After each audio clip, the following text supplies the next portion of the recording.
we're so excited to have you back on the show as always. But Mike, I know you can't give away everything, but the big question has been, is Next Gen just going to be the same game but 2.0? What can you tell us? It's absolutely not, Alexis, and I think that's something that we're so excited about is that, we've actually taken the current gen version of the game and we split development between VC Novato and our studio in LA called VC South. And so they've done a great job just taking that game to the next level.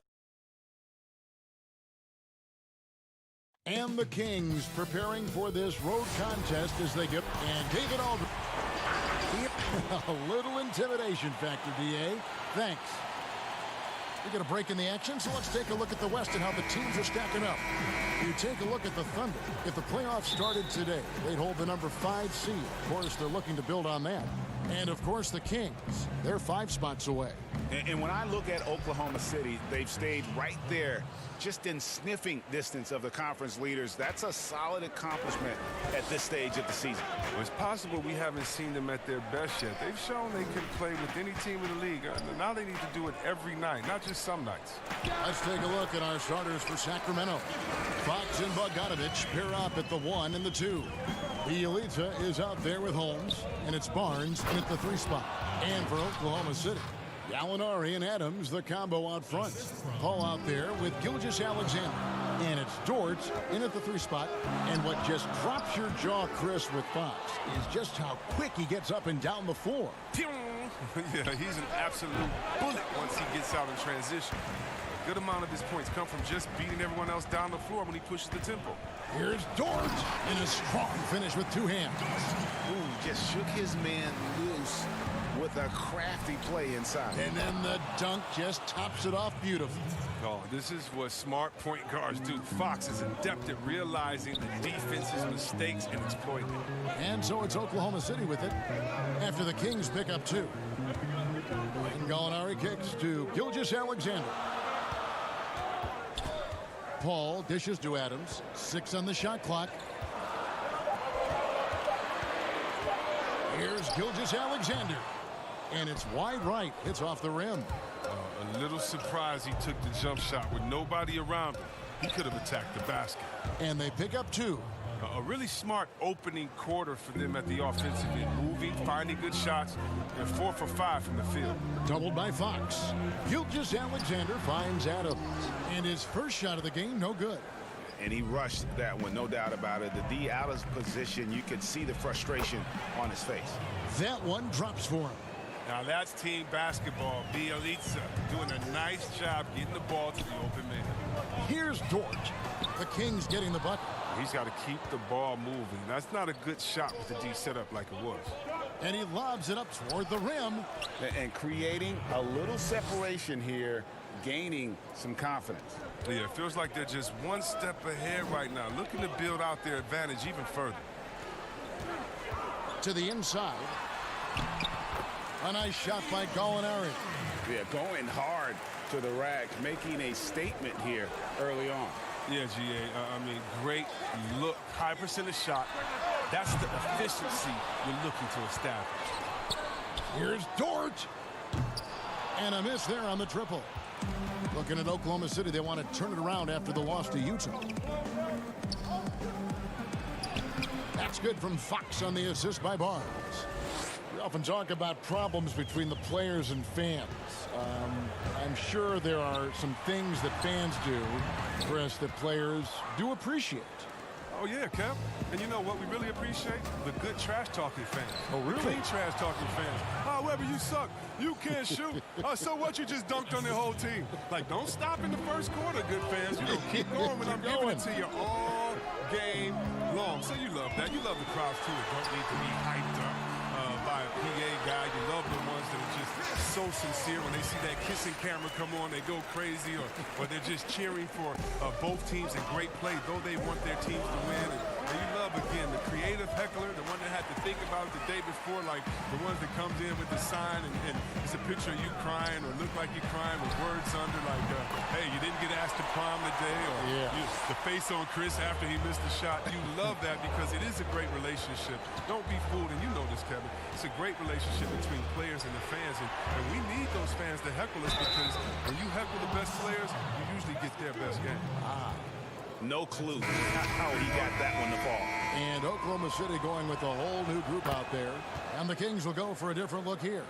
Alex Lenz checked in for Rashawn Holmes. Harry Giles comes in for Bielitsa. Buddy Hield, he's checked in for Bogdan Bogdanovic. And it's Joseph in for Fox. And he made the right read on that play, but just couldn't secure the steal. And you can tell he feels he should have had it still. The hustle was impressive. Kent Bazemore is checked in for Sacramento. He lobs it up. Yeah, they have gone full throttle from the opening tip, showing no signs of letting up. Oh, man, they built a monster lead here early on, and a lot of this is due to the game plan. Noel finds Muscala. Diallo with it. He's covered by Joseph. And the turnover again by Oklahoma City.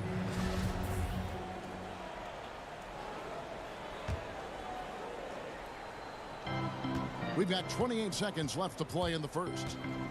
There's the pass to Bazemore.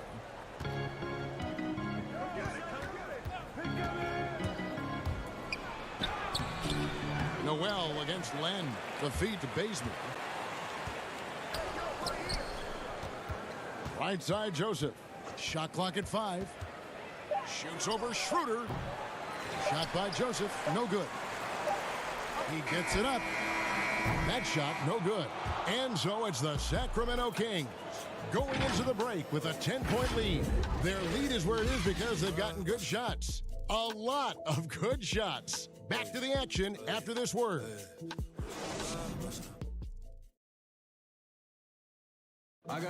Chris Paul, an elite defensive player, a student of the game.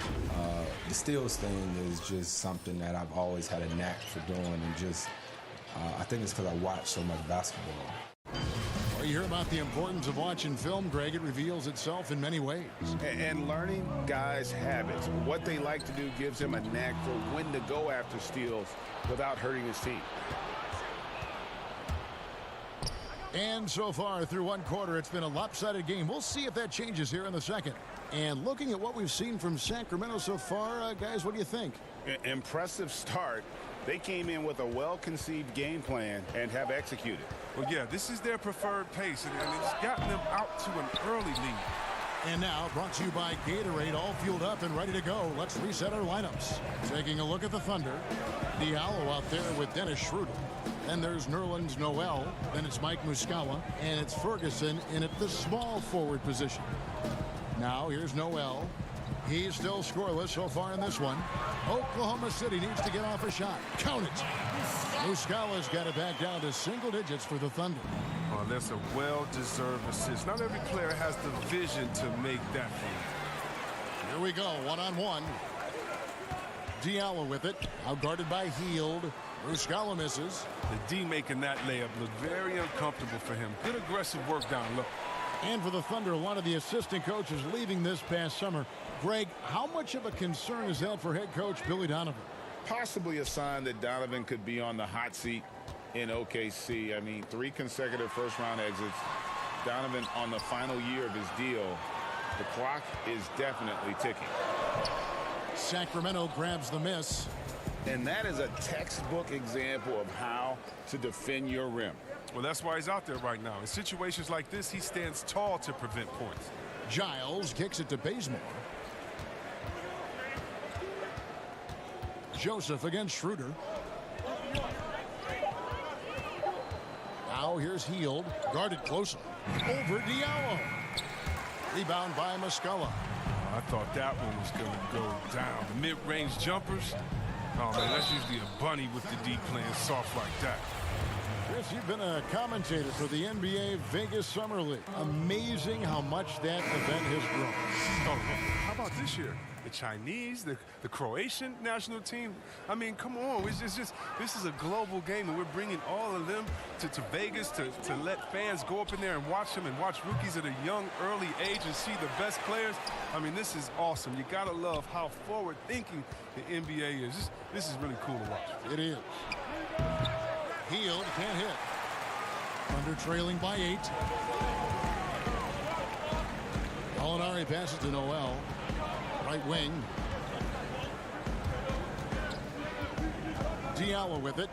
Still getting warmed up offensively. No scoring yet from him. Back to Gallinari.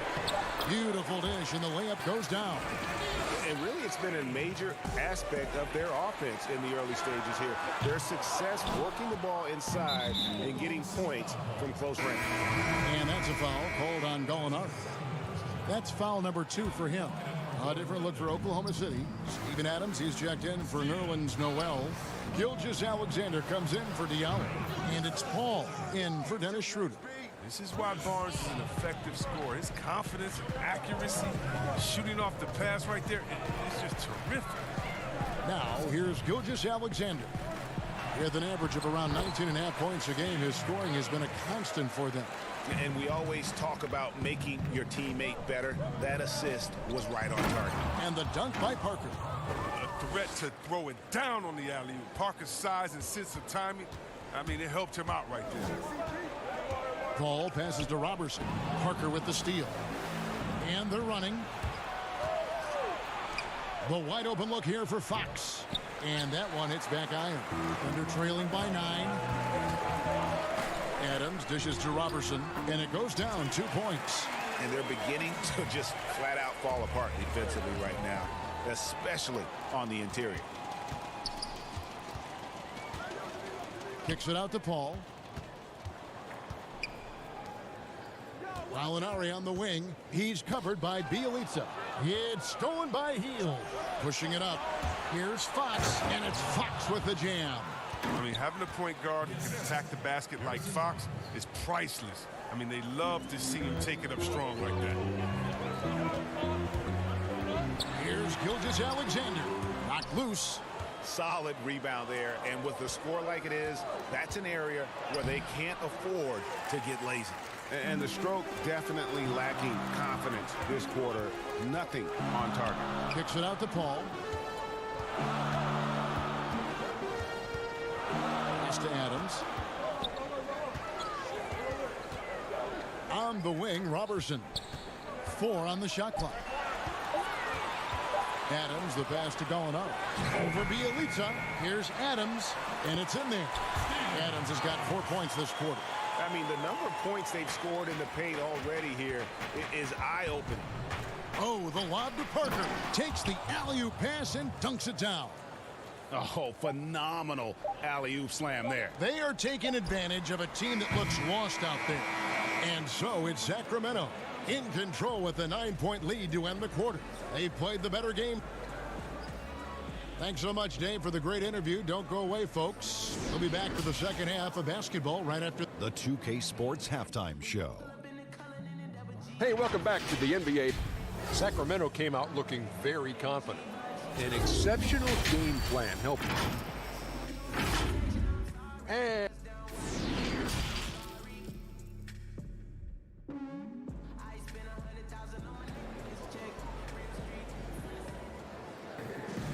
we played through the first half. Plenty of basketball, though, left in this one. Nice game. Great performance by Nemanja Bjelica. He's done a fantastic job of finding open space to operate within the first few quarters. Yeah, the offense looks crisp, and guys are hitting their shots. On the court right now for the Kings, Fox and Bogdanovich pair up at the 1 and the 2. Harrison Barnes is out there with Bjelica, and it's Holmes in at the 5 spot. Since the All-Star break, this group has been on fire. Here are the field goal percentage leaders for the season's second half. 5th is Steven Adams. His touch around the bucket has been outstanding. I mean, he has missed very few of the good looks he's gotten. Fox against Paul. That's a 2 from Barnes. It's hauled in by Adams. Thunder trailing by 9. And you look at the way Steven Adams has developed his offense the last few years. It's been a huge boost for this team. He has always been a great defender, but now he is an important cog on this team in terms of scoring. Chalk up 2 there. That's their 3rd straight make off an assist. They've been looking out of sync offensively. Yeah, their offense has ground to a standstill. Yeah, the D has not been able to keep the ball out of the paint at that end of the floor. And with Adams in his offense, you forget how young he is. And big men, sometimes they just take a little longer to find their path in the NBA. And Adams has certainly found his. I remember him being mostly to screen and rebound when he was a rookie, but look how far his game has come. Well, C-Web, Chris Paul can make some fancy passes every so often, but he's considered a great passer for making the right pass at the right time. Yeah, Kevin, you know, it always doesn't have to be about the no-look pass. I mean, Paul is effective by making simple, fundamental passes and keeping his turnovers down. As impressive as his assist totals are, they are even more incredible when you put them up by his low turnover numbers. And the Thunder making a change here. Ferguson's checked in, and a change for Sacramento. Lenz checked in for Richaun Holmes. Greg last season, Dennis Schroeder transitioning to more of a six-man role with the Thunder. And for his first go at that role, I thought Schroeder looked really good. He's always been able to score and create, and coming off the bench might be the best spot for him. And here they go. A big dunk at the end of the break. Well, they're getting stops, and they're attacking on the offensive end. Yeah, now that's how you mount a comeback. They're not all the way back, but they're getting close. Bogdanovich passes to Giles. And it's Bogdanovich in the corner. From 17 feet out, Thunder with the rebound. And after this one, they're home against Minnesota. That game will conclude a three-game homestand. There's Noel, and no good. Had a chance to take the lead there. Sacramento's gone 0 of 2 from deep to start things here in the second half. And the foul called on Nerlens Noel. That's his first foul. Diallo, he's checked in for the Thunder. And the Kings also making a change. Heald's checked in. Near the three-point line, it's Joseph. Sacramento again missing. Here's Oklahoma City now. It's been 10 unanswered points. To the paint for the lead. Here's Noel. Back to Muscala. Over Joseph. And no good. Trying to use the glass. The Kings leading. Oh, he's going up for the alley-oop here. And the dunk by Len. And how about the incredible timing on that alley-oop? He absolutely hammered it down. And the foul on Kent Bazemore. That's his first foul. Andre Robertson, he's checked in for Ferguson. And then for Sacramento, Jabari Parker comes in for Kent Bazemore. And it's Fox in for Corey Joseph. There's 1:54 left in the third quarter. Muscala, he doesn't hit that one. And Sacramento will go the other way with it. They've led by as many as 11 points. Here's Fox. Can't connect from short range. He doesn't get the finish, but the D's got to be quicker to rotate and stop him from getting to the rim. And De'Aaron Fox gets the whistle that time. That'll be his second foul of the game. Harrison Barnes, he's checked in for Sacramento. 1:37 left to play here in the third. That ties it up. Robertson's got 5 now. The creation of the super teams, Chris, is enough being done to ensure a competitive balance in the NBA. I think so. I think that every year you're going to have to evolve and try to do enough and see what happened the previous year.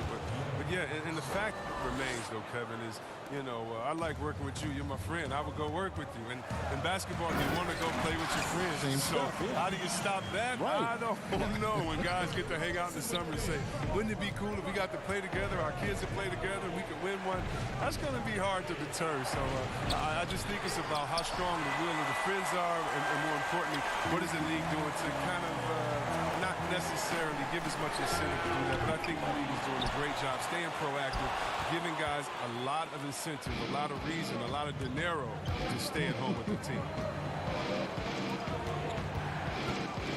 Puts it up from 15, and he gets the friendly spin, and that one drops. 8 points for De'Aaron Fox. His individual effort has been outstanding tonight, and it's helped him grab the lead. And Noel throws it down hard. So impressive, the fortitude, the will to battle back, but it did take a lot of energy to get here. Yeah, true, but we'll see if they can keep forging ahead. For now, you got to give them credit for coming back. Passes it to Diallo. From deep three-point range, Oklahoma City gets it back, and Muscala kicks to Robertson. Nobody near Schroeder. No luck that time on the shot that would have put them on top. Here's Parker. And the last second attempt doesn't fall. It's still anybody's game as we've reached the end of 3. Kings ahead, up 2. And when we return, we'll get the fourth quarter rolling right here on 2K Sports. And let's go back to a terrific pass that we're calling tonight our State Farm assist of the game. And the definition of teamwork right there, guys. I mean, what great communication between them, and what a beautiful feed. I mean, well, if you're the coaching staff, I mean, you're pumped up. This highlight will not only make it on the TV, it'll make it into the film session. 3/10 quarters behind us. One more to go. Thanks for being with us as we begin the fourth. Gallinari and Adams, the combo out front. Gilgeous-Alexander out there with Paul. And it's Dort in at the 3. That's the lineup in the game for Oklahoma City. Paul looking around.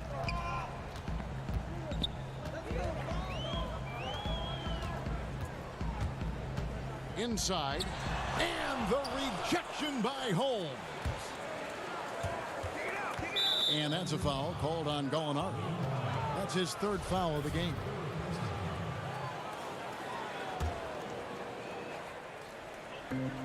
Here's Fox. That's good. Basket number 5 on a 5-for-8 night shooting. And if you give Fox the mid-range area, he'll take it. It's good seeing him improve from there. Bogdanovich finds Bielitsa.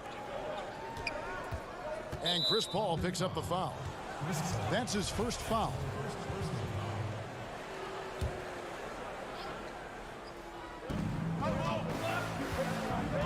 Down low, Holmes. That falls. Nice feed that time from Bogdanovich. Bogdanovich has got 3 assists now in this one. Dort passes to Gallinari. Deep. Rebound by Bielitsa. Kings leading now by 8. And here's Barnes for 3. Dort grabs the miss. Not his best day from 3-point range. I mean, just won in the first half and still looking for his first here in half number 2. And the turnover again by Oklahoma City.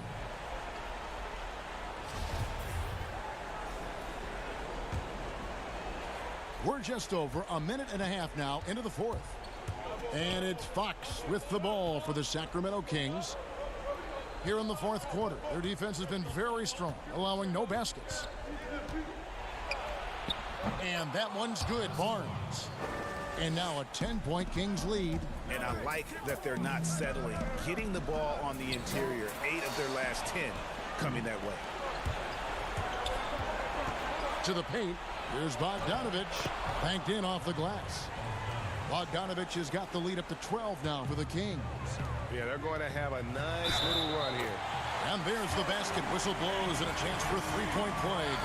And now, yep, this will be a coach's challenge. We thought that might happen, triggering a review of the personal foul. And this is the time now where the officials can review in closer detail what constituted the original personal foul. Getting a different angle can sometimes make it a lot easier to determine.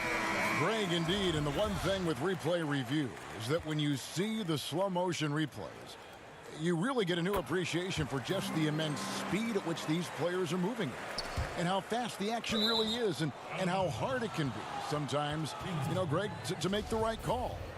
And so the word is in. They've decided that the call stands as it was made on the floor. And, you know, even if a coach still feels this wasn't the right call, you got to acknowledge the effort being put in to reviewing it. The double checking, and the game continues on. On the sideline, let's catch up with Hall of Famer David Aldridge. Kevin, I listened in on what Luke Walton said to his team.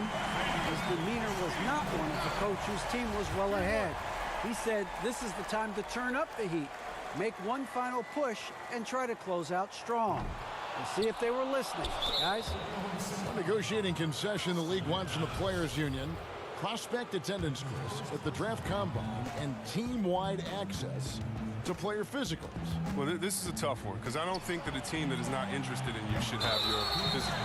And we all know that information information is shared, and so it should be genuine in the teams that are truly interested. And so I understand agents holding back on that. Medical information is something very serious that just because you have an opportunity to be drafted, your information shouldn't be spread all across the world just because you're at a combine. It'll be interesting to see how it plays out, but basically you just want a level playing field for everyone, and if we have that, it'll be better for everyone. You gotta love his hustle, leaving the defense no time to react. And how about then not settling? I mean, instead of being lazy with the shot selection, they go right to the rim. Here's Dort. They get it back. Here's Adams, and Adams with the slam. Nothing soft about the putback there. And why chance it, right? Take the dunk if you've got it. Yeah, guys, but where was the box out? No excuse letting him roam that freely on the glass? And obviously his momentum from the last game has carried over here tonight. Yeah, that's why he's hot. He's playing with a lot of confidence. That's why they're going to him with such consistency. Fields checked in for Bogdan Bogdanovic. Paul can't get it to go. Kings leading now by 11. Oh, Hield in position. Like the form Hield has. Excellent at getting his feet under him before he shoots. Thunder have gone 3 of 8 here in the fourth quarter. Oklahoma City moving it around. They get it again. Pass to Gilgeous-Alexander. Three-pointer, and the three ball is good. Yeah, he doesn't play around. If the buck is there for him, he's going to get it. Sacramento's gotten off to an 0-for-2 start from downtown here in the fourth quarter. Bjelica misses. Playing him tough inside and preventing the layup. Got to get the whole team pumped up. And George gets it to go. One of the few guys in the league who make a lead pass like that. Oh, just a fantastic look. Outside, Fox. Out to the right wing. It's Bjelica, and the dunk by Bjelica. And now as the clock ticks down, this is going to end up as a solid victory here for the Kings. This was a very efficient offense tonight. And they found a way to get their shots to go down. A little luck didn't hurt. A lot of their 50-50 shots fell their way.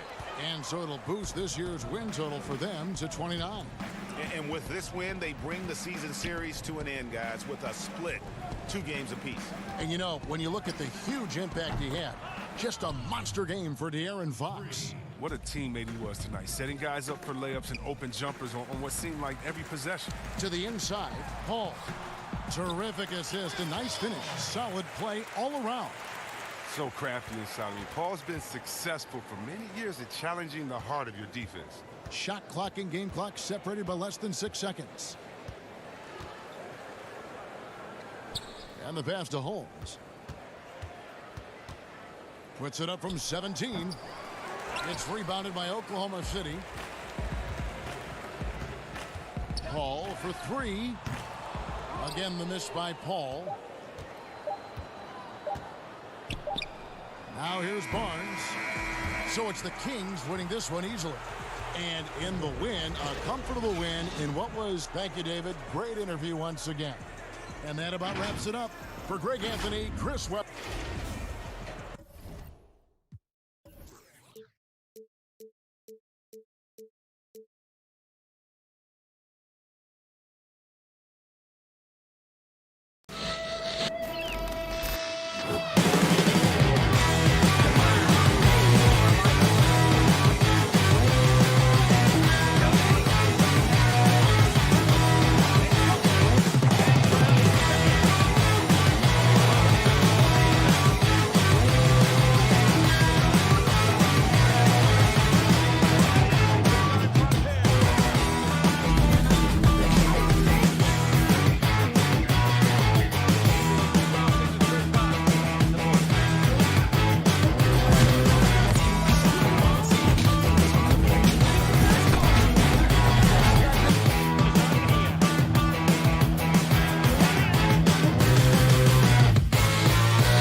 unprecedented improvements to shooting, puck pickups, upper and lower body fluidity, and goaltending.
Unprecedented improvements to shooting, puck pickups, upper and lower body fluidity, and goaltending.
Now, Mike, with all this new technology, what does that mean for gameplay in NBA 2K21 for the next generation? Yeah, and that's, whenever we have a new console year, that's something that always excites us as developers because we're always able to look and kind of dream bigger. And for us, it just meant, faster processing and then more memory. Just the ability to do things that we couldn't do in last generation. And so for us, I think the big next step you're going to see is just immediately when you play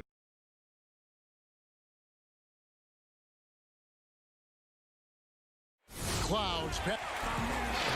Well, terrific attitude. It makes him very tough to handle. David, thank you.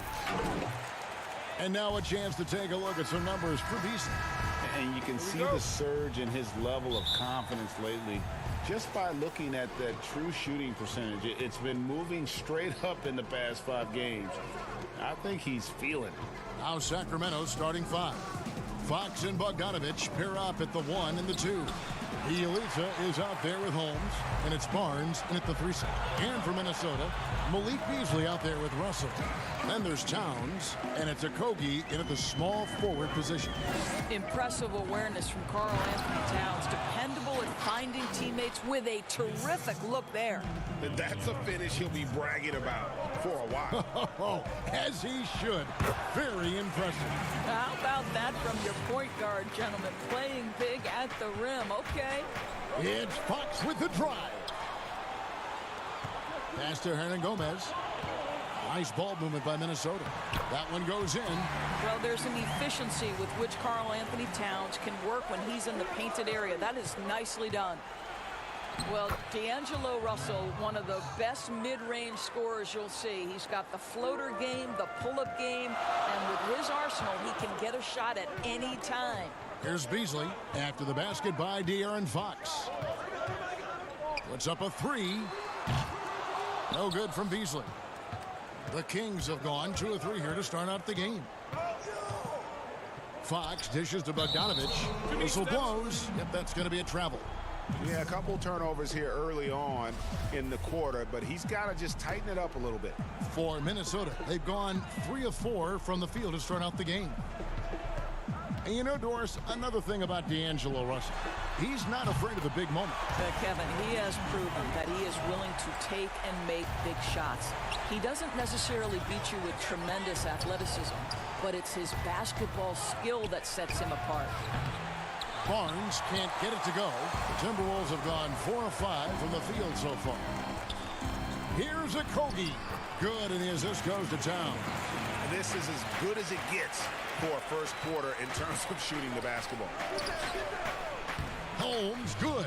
Yeah, instinctively, too. Fox there looking to be a ball mover, a facilitator, and that's one reason why his team is playing well.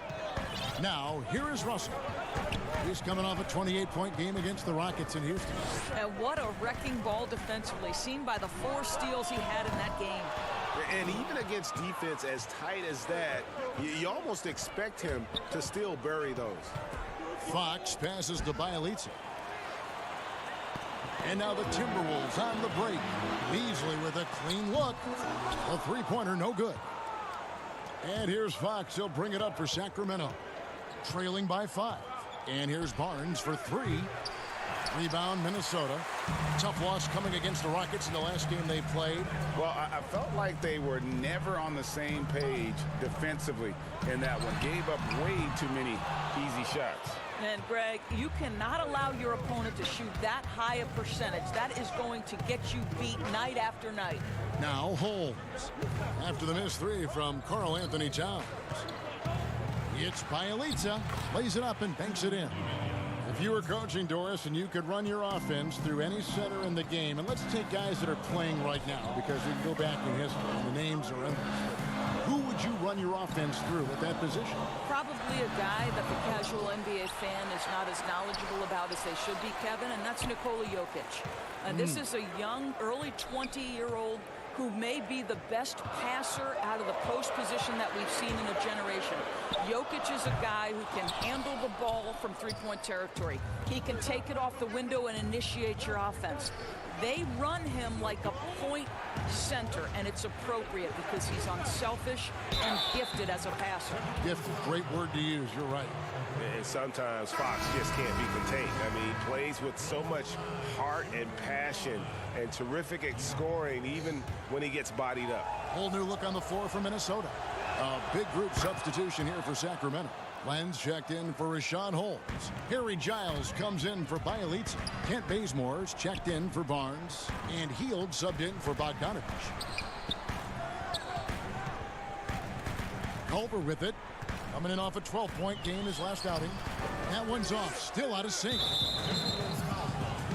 Kings have gone 1 for 1, making their previous attempt at the line. And that drops, so they now lead by 1. Well, still working to become a more accurate free throw shooter. And what you like about Len is he's getting to the free throw line a lot more consistently. Joseph, he's checked in for Sacramento. Noel. And I like the fact that the defense is looking to protect the rim at all costs. I think one thing you have to love about the Timberwolves, their aggression on the offensive end.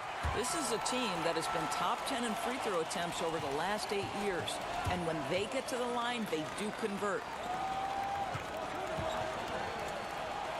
Pass to Joseph. Kicks to Bazemore. Let's go. Bank shot. No good. That's a shot he makes with regularity, but that time the defense up to the challenge. Here's Culver. The rebound by Hield. Well, that's a case where a guy's trying to make a play, trying to take it up strong, but the defense was ready. Here's Giles. Good for the basket. Starting off 1 for 1 with that shot. I'll tell you, terrific read from Corey Joseph. He recognizes the overcommitment of the defense and takes advantage. Noel. And that one released in time, but no good. A nice first quarter of play. We've seen plenty of offense so far. Kings lead by 2. And the second quarter will be...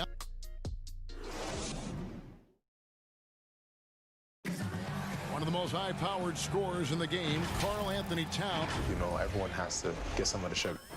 Well, when you're attracting, Greg, all that defensive attention, it creates opportunities for your teammates. And Towns wants to win big. To do that, though, it's not enough to get numbers. You've got to make your teammates better as well. Some good action already in this one, but a fairly even matchup after the first quarter of play. And when you consider how the Kings are doing, guys, what are your thoughts? Well, you come in thinking they're going to settle for perimeter jump shots. Think again. They've certainly made the commitment to pounding the basketball into the painted area, and boy, is it paying dividends. And a moment now to reset the lineups, courtesy of Gatorade, all fueled up for the second quarter of basketball. And so in the game for the Timberwolves, we've got Culver. Layman is out there with James Johnson, and it's Reed in at the 5. Johnson kicks to Culver. That's good, and Johnson with the assist. Culver's got 4 points this quarter. Shooting off the catch is about confidence. There, Culver demonstrating how it's done. Well, this is the first full year now for Ryan Saunders. Let's remember he was hired by Minnesota full-time after an interim stint last season. And boy, did the players love playing for him.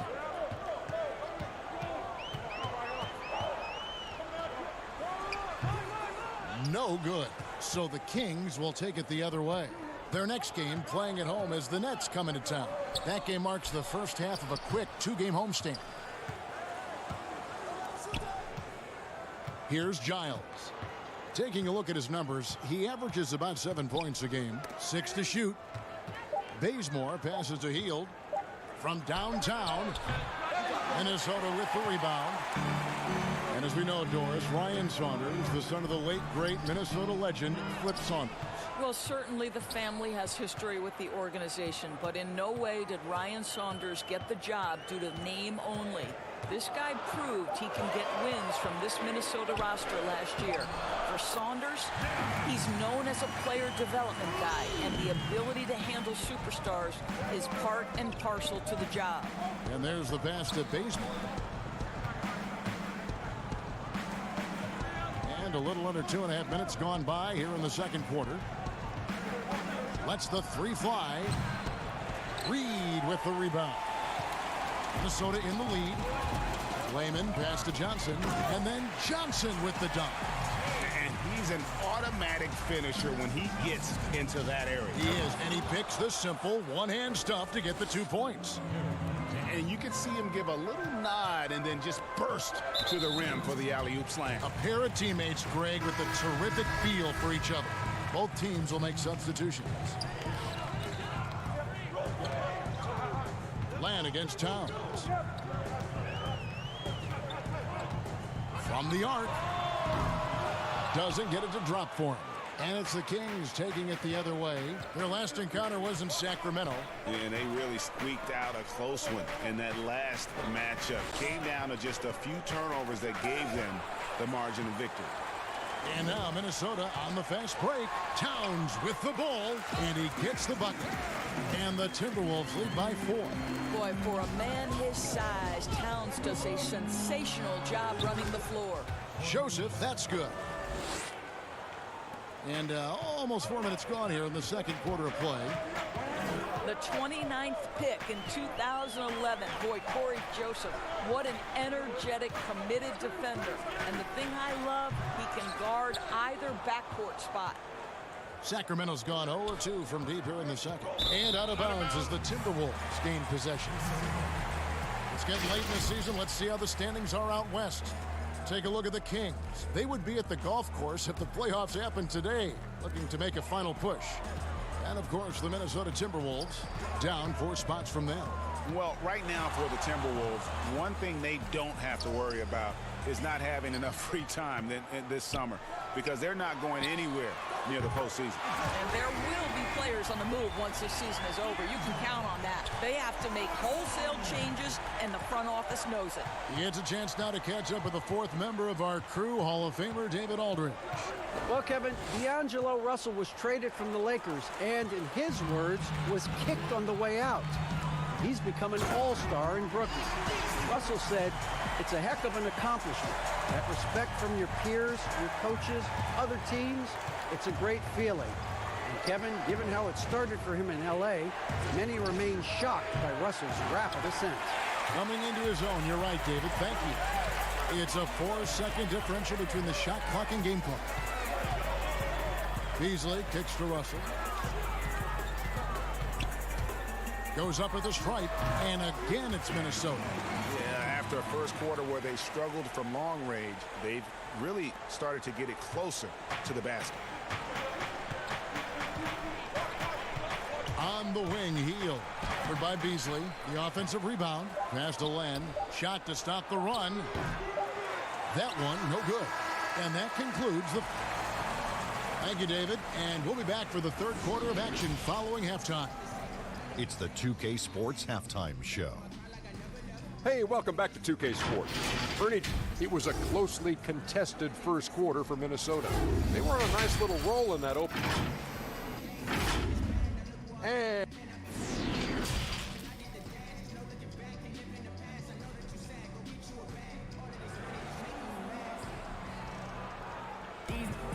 And happy you could join us. We've got 2 quarters left to go in regulation. It's been a clinic out there with D'Angelo Russell. Man, he's been running wild on them through that first half. Absolute dynamite on offense. Boy, he has been shouldering the load. Aggressive, skilled, talented, and thus far unstoppable. Starting off the second half, here's Luke Walton's 5. Fox and Bogdanovich pair up at the 1 and the 2. Richaun Holmes out there with Nemanja Bjelica. And it's Barnes in at the small forward. Let's take a second to see the teams that have been the toughest inside this season so far. 5th, the Timberwolves. I mean, terrific rim protection. I mean, they rotate and help on the inside as well as anybody. And, of course, you want to keep offenses on the outside shooting jump shots, and that continues to be the goal. 2 free throws coming up, and they call the shooting foul. Doris, this game always evolving. Fascinating to see the players who drive that change with their unique talents find a way to do things different. Well, probably 2 guys currently that have revolutionized the way the game is played. Stephen Curry, with the incredible range he has on his three-point shooting. You've got to guard him as soon as he crosses the half-court line. And honestly, if the goal would be good from the other side of the half-court, he'd probably push it to out there. And James Harden, so prolific at drawing fouls. It might be maddening to the fans of opposing teams, but James Harden has led the NBA or been at the top of the free throw attempts list for years now. Great example. To the middle, here's Hernan Gomez, and finished off by Hernan Gomez. Oh, taking it to the rack with power. Hammering down the 2-hand slam. And maybe that'll trigger them. Impossible not to get pumped up after that. Yeah, well, you could see the immediate reaction of the guys on the bench. They are pumped up. And De'Aaron Fox gets the whistle that time. That is his first foul of the game. Some changes for Minnesota. Layman, he's checked in for Okogie, and Culver's subbed in for Russell. And here's Hernan Gomez outside. Sacramento grabs the miss. There's the lob to the hoop, and the dunk by Bjelica. And he pulls off the Houdini to make that catch and slam it through. Stupendous alley-oop. Now Culver, looking at his numbers, he averages a bit over 9 points a game. Snatched up. Pass to Layman from deep three-point range. Good, and his assist goes to Towns. Towns has got his 4th assist with that last one here tonight. And it's denied. Launches a three, but they'll get another chance. Here's Beasley. Count the bucket, and he's got a free throw coming up as well. Yeah, that was the 3rd straight high-percentage look the defense has allowed. The defenders have got to start putting bodies on bodies. Johnson, he's checked in for the Timberwolves. Then for the Kings, Harry Giles comes in for Rashawn Holmes. And it's Kent Bazemore in for Bogdan Bogdanovic. Bazemore with it, working on Beasley. Out that one in, and the Timberwolves lead is cut to just 11 on the basket from Bazemore. Johnson inside. Bjelica's there. Culver dishes to Johnson. From 13 feet, it goes down. Johnson's got the lead up to 13 now for the Timberwolves. Yet another player from the 2019 draft class who wasn't a top high school recruit. Jarrett Culver, 3-star guy, thin, unrefined, but in that sophomore year of college, boy, did he surprise some folks. Parker's checked in for Sacramento. Buddy Hield comes in for Kent Bazemore. Right wing.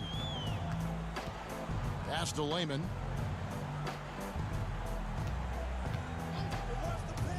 Shot from 16. And that one goes long. And Greg, when you talk about Culver, the one thing he did show in high school, and again showed at Texas Tech, the ability to score. Yeah, and he creates and makes shots against great defenders. Every team in the NBA is looking for that. His jumper, his handle, his ability to move without the ball, already NBA level stuff. 1:16 left in the third. Knocks it loose. And the officials signal the backcourt violation. Not very careful there. And a quick look at how the Minnesota Timberwolves schedule is shaping up. On Friday, they'll be facing Steven Adams and the Oklahoma City Thunder. And then on Saturday, they'll be playing against LaMarcus Aldridge and the San Antonio Spurs. And for the matchup with the Suns, it's going to be an all-out battle. And you just hope they are rested and able to execute their game plan, as it's going to be a tremendous challenge. Culver passes to Reed. Now here's Culver. Drills the three-pointer. Culver's got 7. Assists like that have typified their effort today. Terrific ball movement. On the wing, Hield. The wide open look here for Fox. Trying to answer back, but that three is off the mark. A slight rebound advantage for them. One more column in their favor, and it's all adding up. So both teams making some changes here. 26 seconds left to play in the third. Russell against Fox from deep. And it's Russell missing. Hield outside. Outside, Fox. Bjelica passes to Holmes. Here's Fox. Another miss by Fox. And here at the end of the third quarter, it's a double-digit ball game. Timberwolves lead by 14. And after a quick break, we're going to come right back with the start of the fourth quarter. And a worthy candidate tonight as we take a look at our State Farm assist of the game. And definitely deserving of the prize tonight. How about the read he made here? Looking like a point guard, putting the pass right on the money. Greg, he's got the size to survey over the top of the defense and find the open man. That was beautiful. And 1 quarter to go in a game that to this point has not been an evenly fought contest. We've got Johnson, and it's Reed in at the center. So that's the lineup for Minnesota. And here's Russell. There's the pass to Hernan Gomez. Over to the wing. Nice ball movement by Minnesota. And De'Aaron Fox gets the whistle that time. That's his 3rd foul of the game. Karl Anthony Towns checked in for Minnesota. Malik Beasley comes in for Johnson. No good from Beasley. Not quite enough defense that time around. Just lucky he was off. And the dunk by Parker. Well, he's letting them know he's in the house. Parker playing with great intensity on the offensive end. Beasley outside. Nice open look, but it's no good. No other way to put it. Just a poor shooting performance for him. But luckily, his teammates have picked up the slack. And with that shot, the Timberwolves lead is cut down now to just 8 points with the basket from Hield. We're just over a minute into this final quarter of play. There's a Kobe. It's good. Great job of screening there. Nice job to take it to the rim and get the finish. Here's Fox. And they call the foul, so a chance at the line for one more coming up. And Fox starting to show you his abilities inside. It has quick instincts, which I think helps him when he's down low. Catching up on the changes for Sacramento. Bielitsa, he's checked in for Parker. And it's Barnes in for Buddy Hield. Minnesota leading by 7. Final quarter here, and we're just over a minute and a half through it. Back to Beasley. Fires from deep. Good, and the assist goes to Russell. 8 points for Beasley. Ooh, finally hitting one from range. That's his first 3 of the night. Fox looking it over.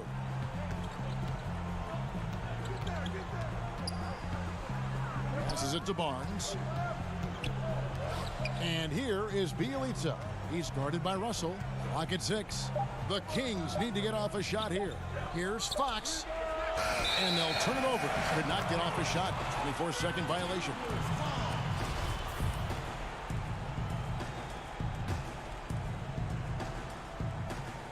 Minnesota's gone 1 of 3 from outside the arc since we've reached the 4th quarter. It's Russell with the drive. That one goes. Counted. And the Timberwolves lead by 12. Doris, such an honor to be on this with you, and you were the first female to become a full-time NBA analyst, breaking new ground. You've accomplished so much in your life, personally, professionally. What would you tell young women who are graduating college, looking to get ahead in their career in what you've chosen? Well, first and foremost, I've been very lucky, Kevin. The game of basketball has been a part of my life since I was 7. It's been a driving force. I love it. I would just tell young women, times are changing. Dream big. There's nothing that's impossible. And I'm so thankful to the NBA players and coaches who have just wrapped their arms around me from the time I entered this business. So kudos to those players who are part of the change, no question. And hard work. I have seen you work. I have seen you prepare. No one prepares more. No one works harder than you. Thanks, Kev. Pass to Okogie. And here is Hernan Gomez. Towns kicks to Beasley. Out to the wing. Pass to Hernan Gomez. Inside. Here's Okogie. Shoots a 3. And another 3 for Minnesota. Their ability, again, to stretch the floor, particularly in this second half. And guys, boy, when you're hitting, it sure does work. It obviously opens up major options at the offensive end. Back to Russell. From about 16, they grab their own miss, and it's Towns on the follow. fact of the matter is Karl Anthony Towns could be a menace on the glass. Good luck with this guy. Fox, and again it's Sacramento converting. Coming off a big game, his confidence couldn't be higher, and coach knows it. Well, the best players to me deliver night after night after night. So as long as he's hot, keep riding it. The Kings trail by 12. And so only one team answered the bell tonight, guys. Not a monster blowout by any means, but still a double-digit victory for Minnesota. The sheer volume of three-pointers was the deciding factor tonight, it seemed. Yeah, they sink one and then do it again, and that strategy did work. And a milestone win for the season. This will push their victory total to 20 wins even. And we watched one guy all night long, guys, and looking at the stats just confirms what a dominant game he had. What a night tonight it was for D'Angelo Russell. Boy, whatever was needed, he provided it. He was the jack of all trades. Big bucket on one end, big defensive play on the other. I thought his influence was felt all over the floor. Here's Fox. Sacramento again missing. And so it's Johnson who brings the ball up for the Timberwolves. The biggest lead of the game, 15 points. Convincing lead with very little time remaining, and the fans are pumped. Well, they're getting ready to celebrate, no doubt, GA. They know it's theirs to lose at this point. Hey, yo, get on Russell. Beasley outside. Here's Okogie. From deep. Offline. So it's Minnesota winning this one easy. Some good moments throughout this one, but they have the clear advantage down the stretch. Yeah, I mean,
body fluid, and goaltend.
Unprecedented improvements, shooting, puck pickups, upper and lower body fluid, and goaltending.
Obviously, the 2K community wants to know more about 2K21, so we wanted to invite one member of the 2K community on the show today. Welcome, Agent 00 to 2K TV. Agent, what has been up lately? I've just been focusing on content, to be honest with you. That's really been it. That's been my life. Every moment from when I wake up to when I go to sleep, just working on some kind of different. And those are the starting lineups. Lots of interest. It's the 2K Sports pregame show.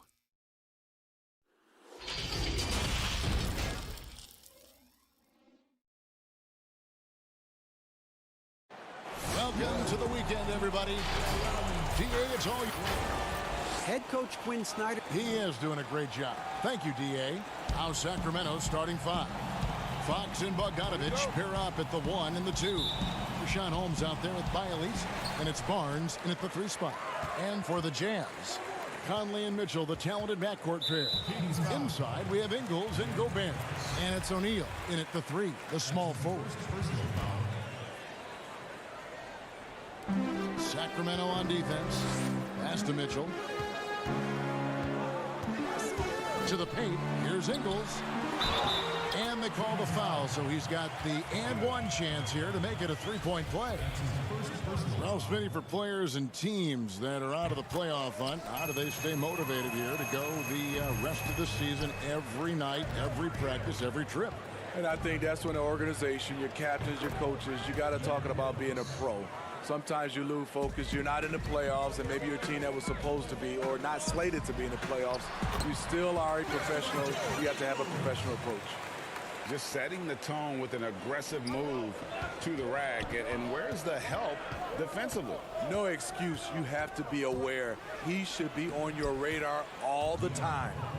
And Fox starting to show you his abilities inside. It has quick instincts, which I think helps him when he's down low. Ingles, yes, that goes in. Ingles has got 7. And their post play has been really solid right off the bat. Poked away. Barnes outside. Holmes kicks to Barnes. Over O'Neal. Barnes can't get it to go. Jazz have got their first 3 shots to go in for him to start off this game. And there's Mitchell. That's good on the assist by O'Neal. Lights out here, right out of the gate. Perfect 4-4 from the floor. Holmes finds Bogdanovich. And the layup's good off the glass. This is why you're trying to get him as many touches as possible. He's got the net. Bogdanovich against Mitchell. Pass to Conley. Now O'Neal.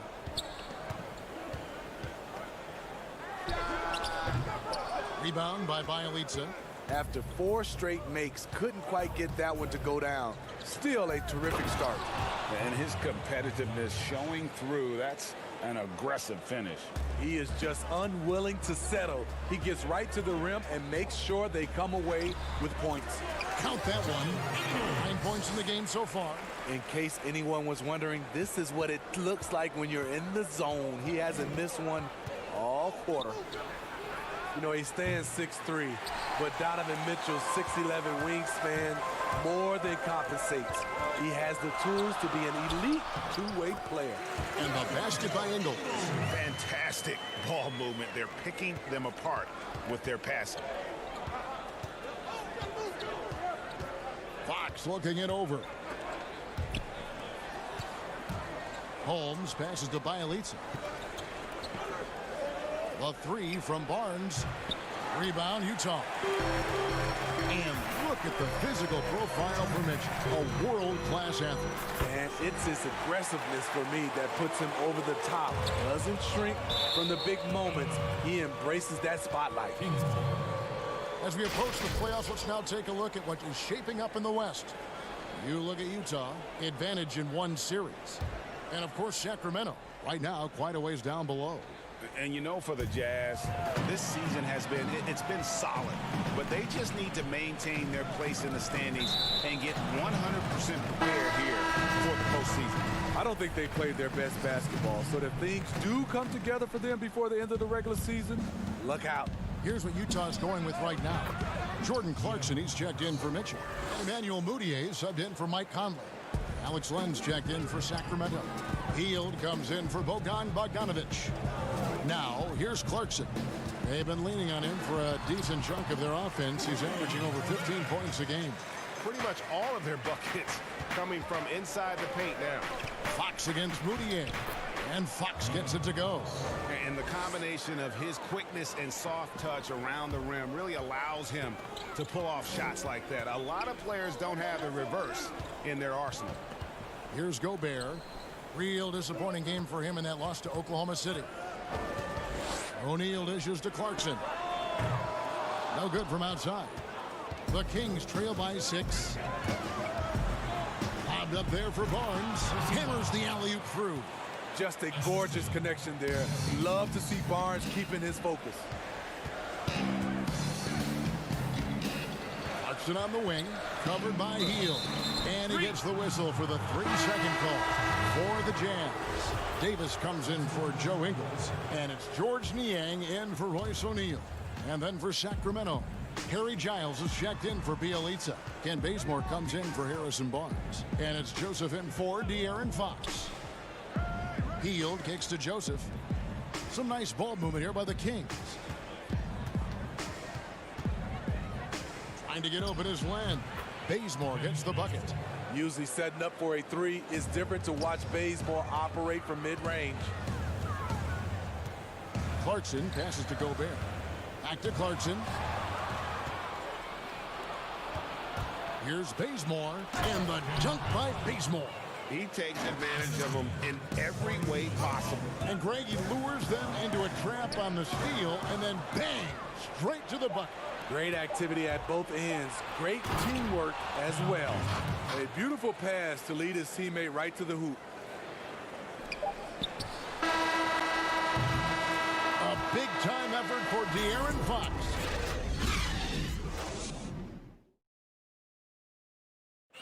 During his tenure in Utah, Coach Quinn Snyder has quickly earned. Very key to have a coach like that. He really takes everything, with heart, and you want. Coach Snyder doing a terrific job with his team. Just a great tactician, and he's clearly got his guys buying in to his message. And we hope you're enjoying the game. Both teams tonight keeping things pretty even so far on the scoreboard. And let's quickly break down the game we've been watching for the Kings, guys. I mean, offensively, I thought they did a good job of protecting the ball. And defensively, boy, were they disrupted. Winning the turnover battle here early on, and you see that reflected in the score. Emmanuel Mudiay out there with Jordan Clarkson. Then there's Davis, and it's Rudy Gobert, and it's Niang in its small forward.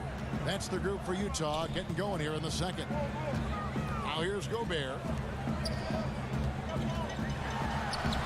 Rebound by Parker. And you look back at that 2013 draft, just call it the year of the sleeper Euros. Giannis Antetokounmpo taken 15th, and this guy, Rudy Gobert, selected with the 27th pick. Quarter number 2 with just over a minute gone. Now the pass to Mudiay. Right side Davis. Baseline J on the way. Good work there as it goes. And, Greg, hindsight always being 20/20. The Greek Freak and Gobert probably go first and second in that 2013 draft. Yeah, and Steven Adams probably top 4. The common thread, all of them play a hard-nosed style, not something that's always associated with foreign-born players, but they're erasing that perception. Mudiay finds Davis. 5 on the clock. And contact on the shot, so he'll be shooting free throws here. And you know what? You allow a guy to get right to the rim like that. That's your only option. Steve, we're seeing teams around the league putting up a lot of three-point shots. I'm sure you would have enjoyed playing in this era so much with that green light shooting three. I would, Kevin. Getting a chance to shoot maybe 5 or 6 more three-point field goal attempts takes your numbers up. But I also think a lot of these teams are copycats.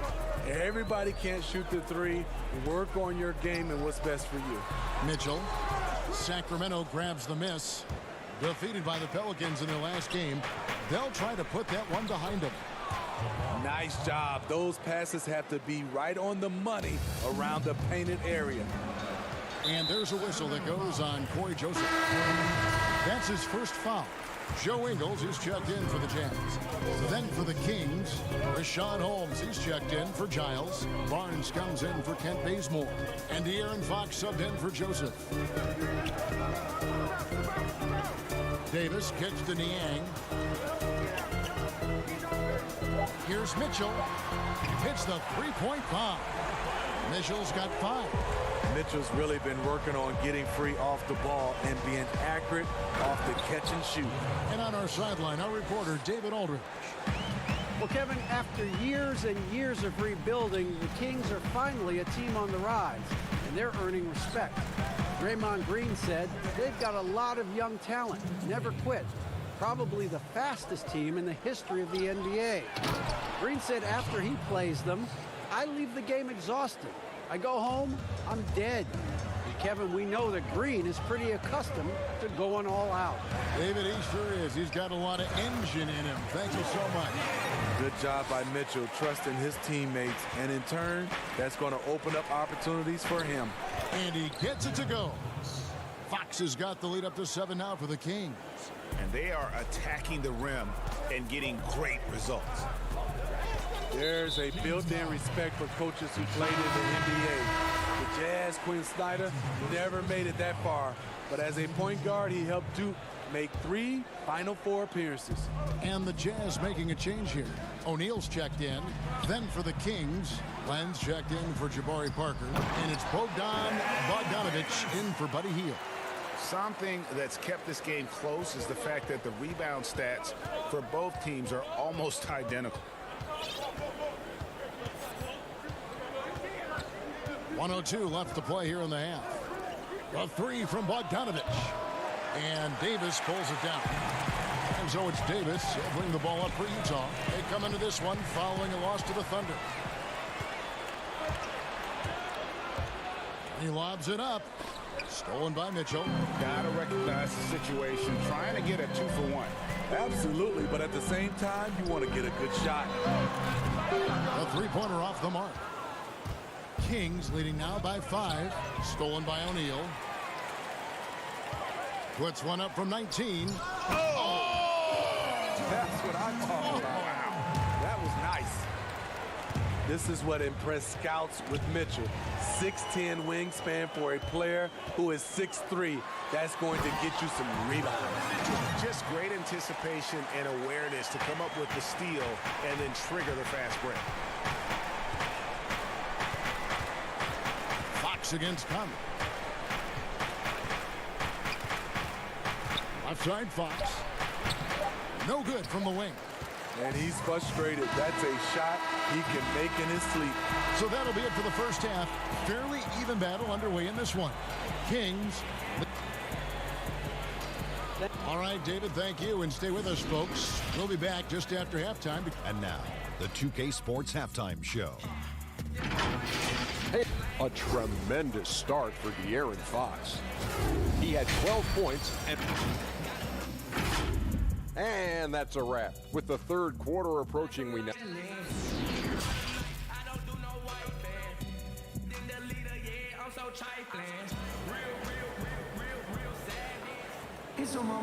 And we've got second half action for you. Thus far, a pretty evenly contested game.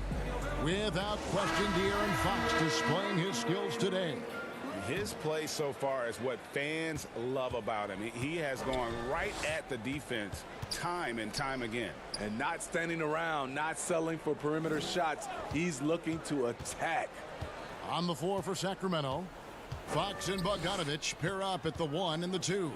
Harrison Barnes is out there with Bialis, and it's Holmes in at the 5 spot. The assist there from Barnes. Over the years, he's got better and better making decisions with the ball in his hands. The 7th overall pick in 2012 out of North Carolina. Harrison Barnes won a title in Golden State. Signs a big contract with Dallas. Folks, the coach's challenge has been initiated for a personal foul. Close game like this, and he thought it wasn't a good call. And this is the time now where the officials can review in closer detail what constituted the original personal foul. Getting a different angle can sometimes make it a lot easier to determine. Greg, indeed, and the one thing with replay review is that when you see the slow motion replays, you really get a new appreciation for just the immense speed at which these players are moving and how fast the action really is and how hard it can be sometimes, Greg, to make the right call. And so the word is in. They decided that the call stands as it was made on the floor. And, even if a coach still feels this wasn't the right call, you got to acknowledge the effort being put in to reviewing it. You're double-checking, and the game continues on. Really enjoy watching Conley take it all the way. Defense can't match it with his blinding speed. Fox passes to Bogdanovich.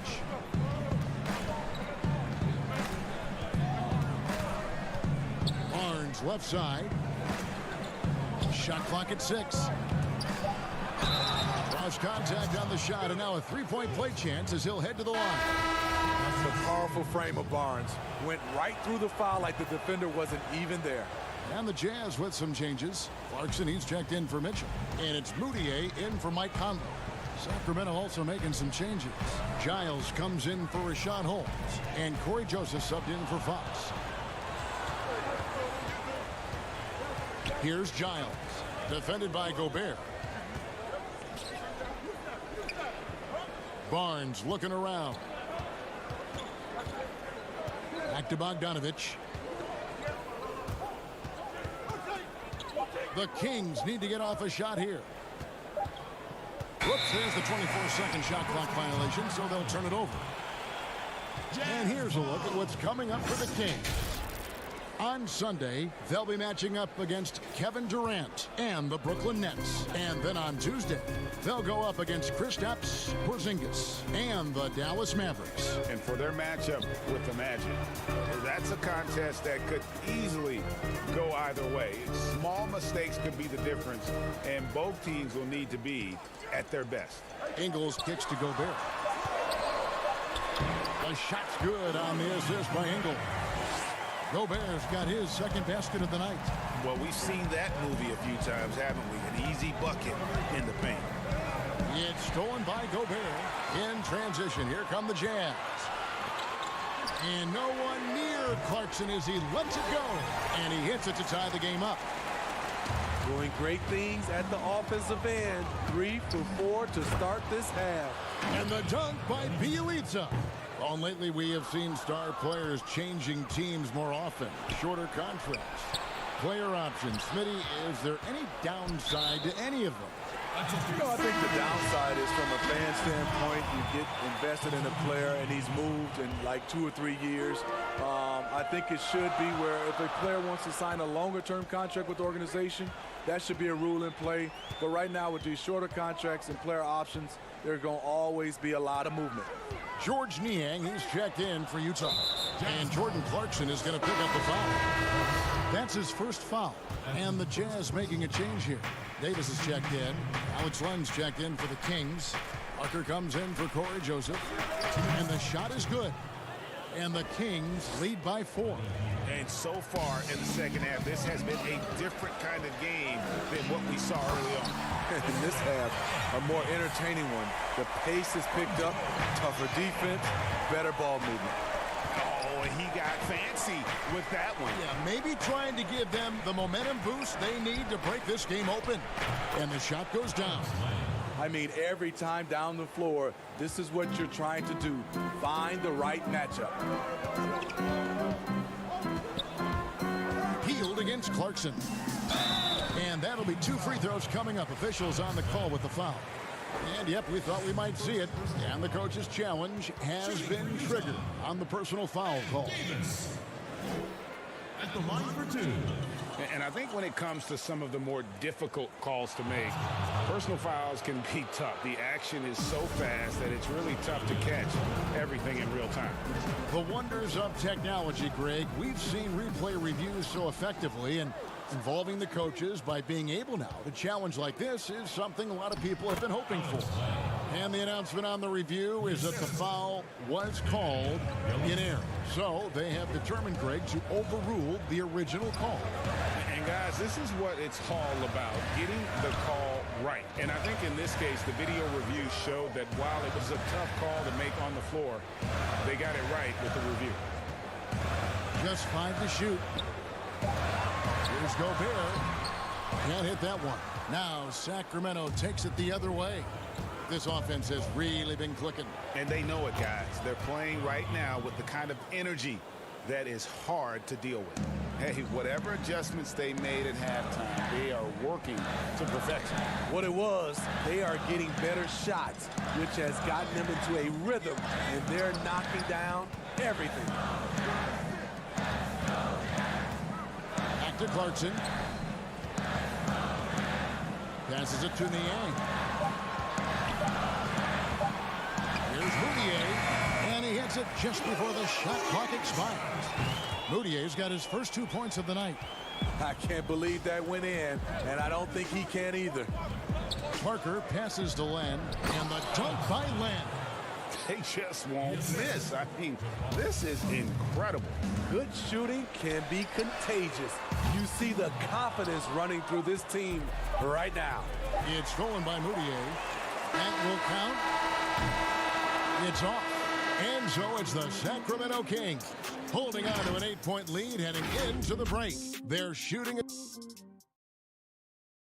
Luke Walton had some advice for his team. Let's hear what he had to say. That's beautiful basketball out there. And this is it. Glad to have you along for this fourth and final quarter. Inside, we have Ingles and Gobert. Conley and Mitchell, the talented backcourt pair. And it's Clarkson in at the 3. That's the group right now for Utah. Hey, let's give Rudy Gobert some credit for putting in the work. He can now hit the mid-range jumper.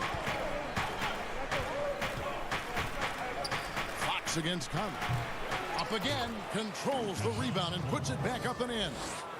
Holmes got the lead up to 8 now for Sacramento. Oh, what terrific hustle. He's got a nose for the rebound. Greg, he's ferocious when the ball goes up. Royce O'Neal's checked in for Clarkson. Harrison Barnes, he's checked in for Sacramento. Mitchell against Hield. The drive by Mitchell. The 10-footer. That one off the back iron and out. And really, that is why he is feared as a defender. Right in your face on that shot. Moved his feet, timed it perfectly. That's how you get stops. Love it. Out to Conley. O'Neal against Barnes. From outside the arc. The Jazz again can't hit it. And close to making the defense pay for the lax coverage that time.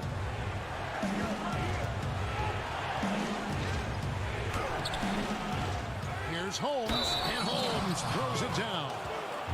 Wow, and that sort of showmanship is just deflating right now to a team trying to get back into a game like this. Ouch, Greg, that is definitely an emphasis jam. A big apostrophe or exclamation point, maybe even a question mark. Sacramento making a switch here. Bogdanovich is checked in, and there's the call on Rudy Gobert. That's his first foul. Kings leading now by 13. Fox with it, now defended by Mitchell. It falls for his 7th bucket of the contest. He's 7 for 9. And not hard to see why they are giving up points on this run. Just too many good looks from in close. And here now the Kings. 9 points in a row. Good run for him right now. And it's Fox with the jam. I'll tell you, it's one thing to do this at home, another to do it in a hostile environment. They built up this huge lead with great play at both ends. They're going to love watching film tomorrow. And this team's struggles are not his fault. He's putting in work at the offensive end.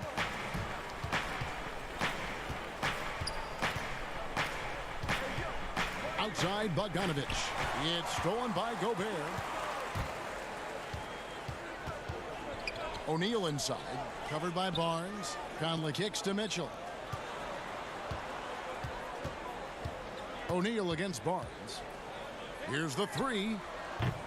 O'Neal misses. Kings leading now by 15. And he's going up for the alley-oop. And Holmes throws it down. Oh, such a beautiful pass to set that one. Yeah, the pass might have been pretty, but the finish was angry. And this is something Conley's worked on since entering the league, his ability to stretch the floor. An even 3-on-3 break. Here's Mitchell. And he makes the bucket, gets the whistle, and now a three-point play chance here for him. Playing with high energy, outworking the defense up the floor. And I just love it when the fast break results in a high percentage look. Not always the case these days. And here is Fox. Pass to Bogdanovich. 1:43 left in the fourth quarter of this one. Clock at 6. Fox with it. Now defended by Mitchell. And it's out of bounds. Last touch by Mitchell. The Kings making a switch here. Fields checked in. From a low drama perspective, Steve, which stars do you think would be the easiest to play alongside and be their teammates? I think Kawhi Leonard for sure, Kevin. Doesn't say much, just goes out and plays. Steph Curry, Klay Thompson, Jokic, a lot of those superstars. I think Paul George is another guy that goes out and just plays. So there's a few out there that would love to play alongside. And the whistle blows. It's going to be on Michael Conley. That's his first foul.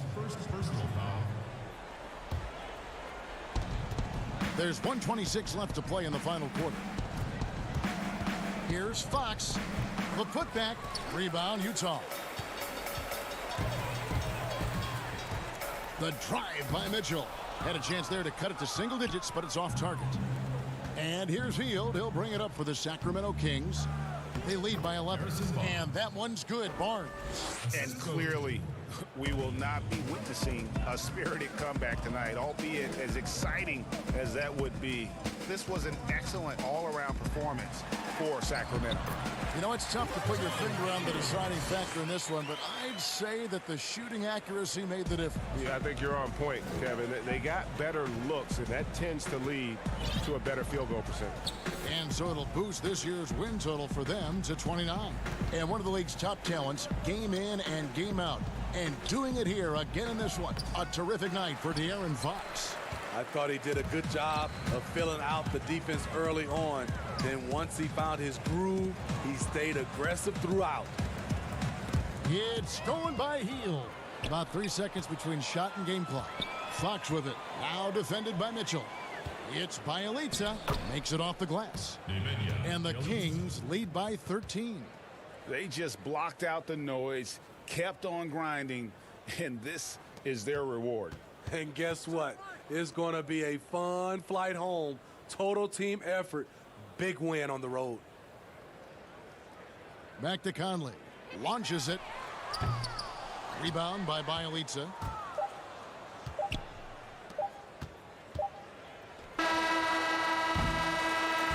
So it's the Kings winning this one easily. They came in here and took care of business like they were the home team. And Kevin, how about the mental toughness? David, thank you as always. Thank you for joining us. That'll do.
puck pickups, upper and lower body fluidity, and goaltending.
Unprecedented improvements to shooting, puck pickups, upper and lower body fluidity, and goaltending.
Absolutely. So you're representing the 2K community right now. If there's anything you could ask Mike, what would it be? It's all gonna be things you can't say, like when's it dropping? Like I need to know everything, man. Like, hey, Mike, just want you to know you are appreciated. I know the devs don't hear that all the time, but I know you be working day in and day out. Appreciate it, Agent. What kind of questions are you asking specifically? Like, yo, when's the game release? Is it gonna release for PS4? When's the PS5 gonna release? Is there gonna be gameplay differences?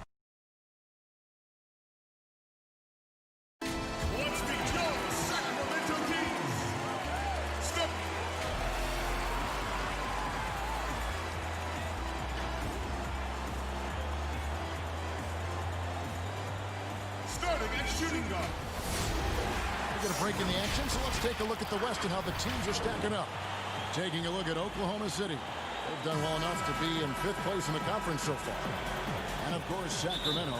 Right now, they're 5 spots below them. And, you know, for the Thunder, they've stayed right there, just in sniffing distance of the conference leaders. That's a solid accomplishment at this stage of the season. Well, it's possible we haven't seen them at their best yet. They've shown they can play with any team in the league. Now they need to do it every night, not just some nights. So here's Oklahoma City's starting group.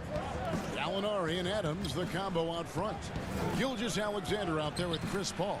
And it's Dort in at the 3.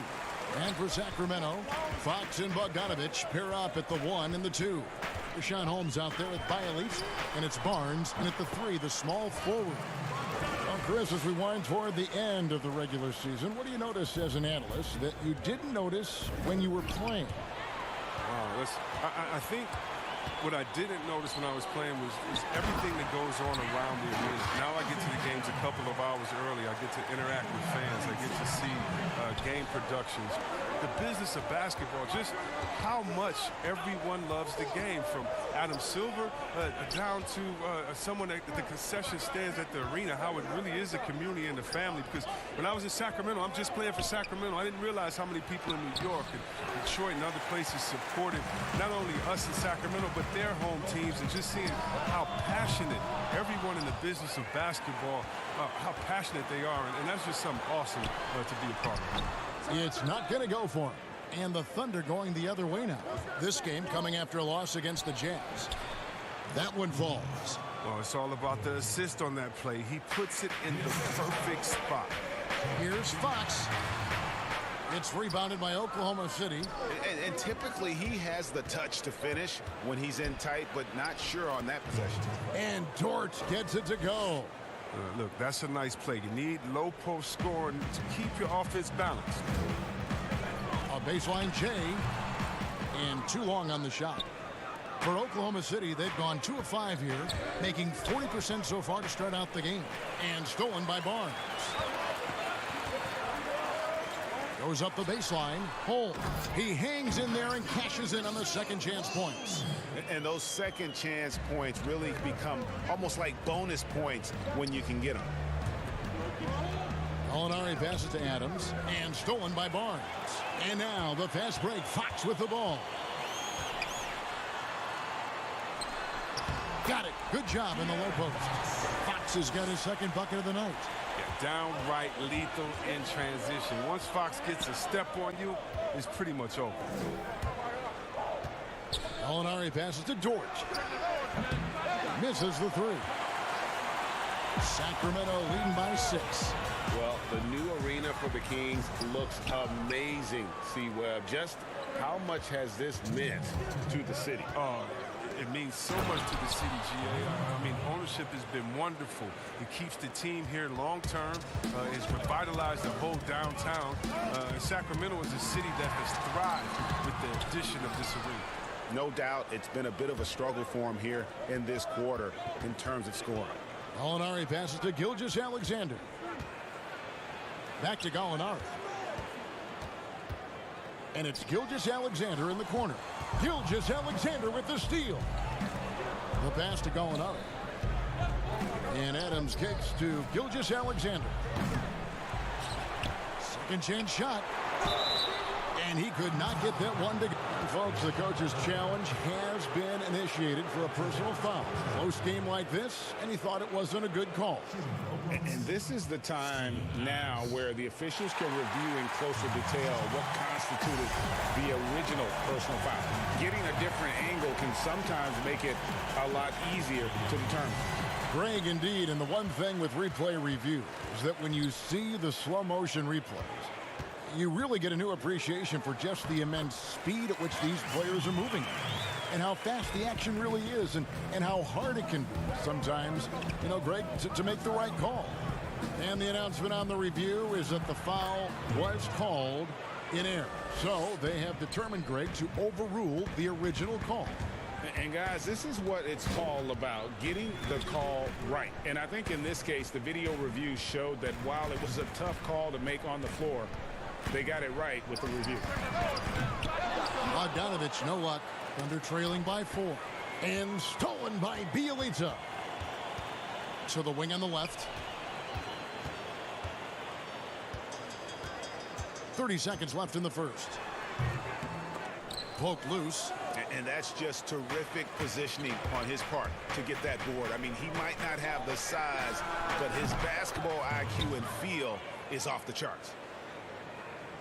Sacramento's gone 0 of 2 from deep here. Always going up for the alley-oop here. And Holmes throws it down. Oh, Kevin, he's getting better at orchestrating the offense. I mean, when Fox hits the open man, it brings this team closer together.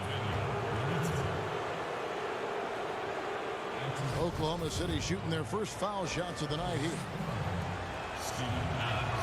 And he knocks down the first one. And a new group in here for the Thunder. And so Adams nails both of them. 11 seconds left in the first quarter of the game. Hield the pass to Giles. Joseph looking around. And that would have counted, but his shot was off the mark this time. At the end of one, a closely contested game so far. Kings lead by 1. Live from Golden One Center, you're watching 2K Sports. This ball talks about the toughest position in the NBA night in and night out as a point guard. And CP3, one of the most competitive players in the game. It's an obsession with him, and you can see how hard he gets after it every time he takes the court. And close game underway so far. We'll see if either of these teams can jump out in the second quarter. And when you consider how the Kings are doing, guys, what are your thoughts? Well, you can see these guys are unafraid to take chances defensively. Yeah, it's a gambling style that pays off, GA, keeping things in disarray for that offense.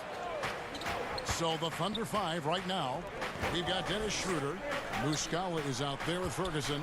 And there's Nerlens Noel and Diallo in a shooting guard. Noel. And oh boy, a lot of contact there, but he gets the call and will shoot 2. Nice work to get it inside and draw the contact. This is his first trip to the line tonight. That one drops. He ties it up. Guys sometimes don't make it big when they first get on the scene. Late bloomers that have caught your eye right now in the league. Guys that have really picked up their game. Well, how about D'Angelo Russell? Good one, Let's talk about getting traded, having to move at a young age. That really could be devastating for some players. So for him to have the skill set and the mental frame of mind to fight over that, I love it. And how about Julius Randle? I mean, I didn't see it coming. I knew he was a beast. But he's a beast. You mean he's a beast? Yeah, something. Clock is at 3. Schroeder finds Noel. Intercepted. Now Bazemore. Wing shot on the way. And he battles for the ball and gets the second chance bucket. And so here is Oklahoma City. They trail by 1. And after this one, they're home against Minnesota. That game is the first and last of their homestand.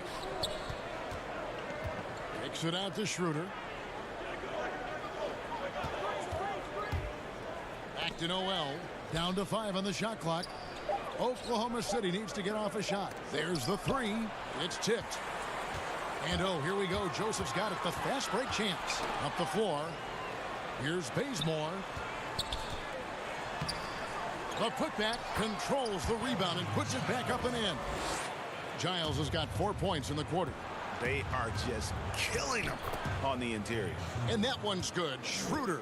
Yeah, and there it is again. On a lot of their possessions this first half, they've established great inside position. Here's Hield. And there it is for him. And the Kings lead by 3. Hield is so quick on the drive, blasting through the defense, easily getting all the way to the cup. And Muscala kicks it over to Schroeder. And he's good on the 3-ball. Schroeder's got 5. The D just sagged off just enough and no hesitation on his part. Hield outside. Bazemore on the wing. And he can't answer back. The 3-pointer offline. You know, Greg, for the Thunder fans, hard to see their star power dwindle, but they got a lot in return. Yeah, but the Thunder were capped out. They hadn't made it past the first round in 3 years. And in exchange for Paul George, they got one of the richest trade packages in league history. Ferguson with the rebound. It's time for him to start looking for other options. They can't let him keep shooting. His touch is gone. And the ball out of play. The Kings will inbound. Jabari Parker's checked in for the Kings. And Oklahoma City also making a switch. Robertson, he's checked in for Diallo. Sacramento's gone 0-2 from deep here in the second. Healed outside. Left side, Joseph. Shoots over Schroeder. Sacramento again missing. And they haven't been able to turn it into a big lead, but their rebounding advantage is starting to add up. Pass to Robertson. Here's Ferguson. He's covered by Bazemore, and it's out of bounds. Oklahoma City able to retain possession here. And taking a broader look here at the year-over-year scoring trend for Fox. And his scoring numbers have been going in the right direction these past few years. He's gotten better and better at handling what those opposing defenses are throwing his way and finding ways to get his points all over the floor. I love the hustle from Parker there. This is the kind of defense his coaches love seeing from him. And so it looks like the Kings will retain possession here. Sacramento making some changes. Bielitsa, he's checked in for Giles. Harrison Barnes comes in for Kent Bazemore. And it's Fox in for Joseph. And a new group in here for the Thunder. Adams, he's checked in for Noel. Alinari comes in for Muscala. Gilgeous-Alexander's checked in for Terrence Ferguson. And Chris Paul's subbed in for Dennis Schroeder. Here's Gilgeous-Alexander. Out to Gallinari. Back to Adams. Parker with the steal. Fox against Paul. And the dunk by Bielitsa. And how about the incredible timing on that alley-oop? He absolutely hammered it down. I've seen Paul make about 1 million of those passes over his career. It never gets old. The Kings trailing. 8-second difference between the shot clock and the game clock. Kings moving the ball around. Here's Hield. Gilgeous-Alexander pulls it in. He's disappeared this quarter. He can't get anything to drop. That's not going to help him get out of the hole. Now Gallinari. Down low. And a close game so far through the first. Thanks, David. And we'll be back shortly following halftime to get the third quarter underway. The 2K Sports Halftime Show. Hey, everybody. Welcome to a competitive matchup for Oklahoma City in the first quarter. Some good action during the period. And that'll do it for us. The third quarter about to begin.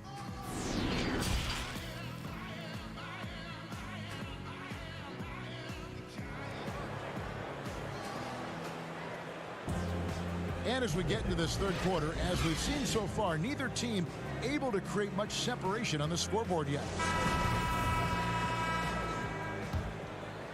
Here's Fox. Well, we've got a moment. Let's set the floor. Brought to you by Gatorade, all fueled up for the second half. On the court right now for the Kings, Fox and Bogdanovich pair up at the 1 and the 2. Harrison Barnes is out there with Nemanja Bjelica. And it's Holmes in at the center position. Just 4 to shoot. Bogdanovich finds Barnes for the lead. Gallinari with the rebound. Now, you don't see that very often. A wide open 3 is usually like a layup for him. Kings shooting just 34% from the floor. Hey, Chris, there's a lot to like for this Kings franchise right now.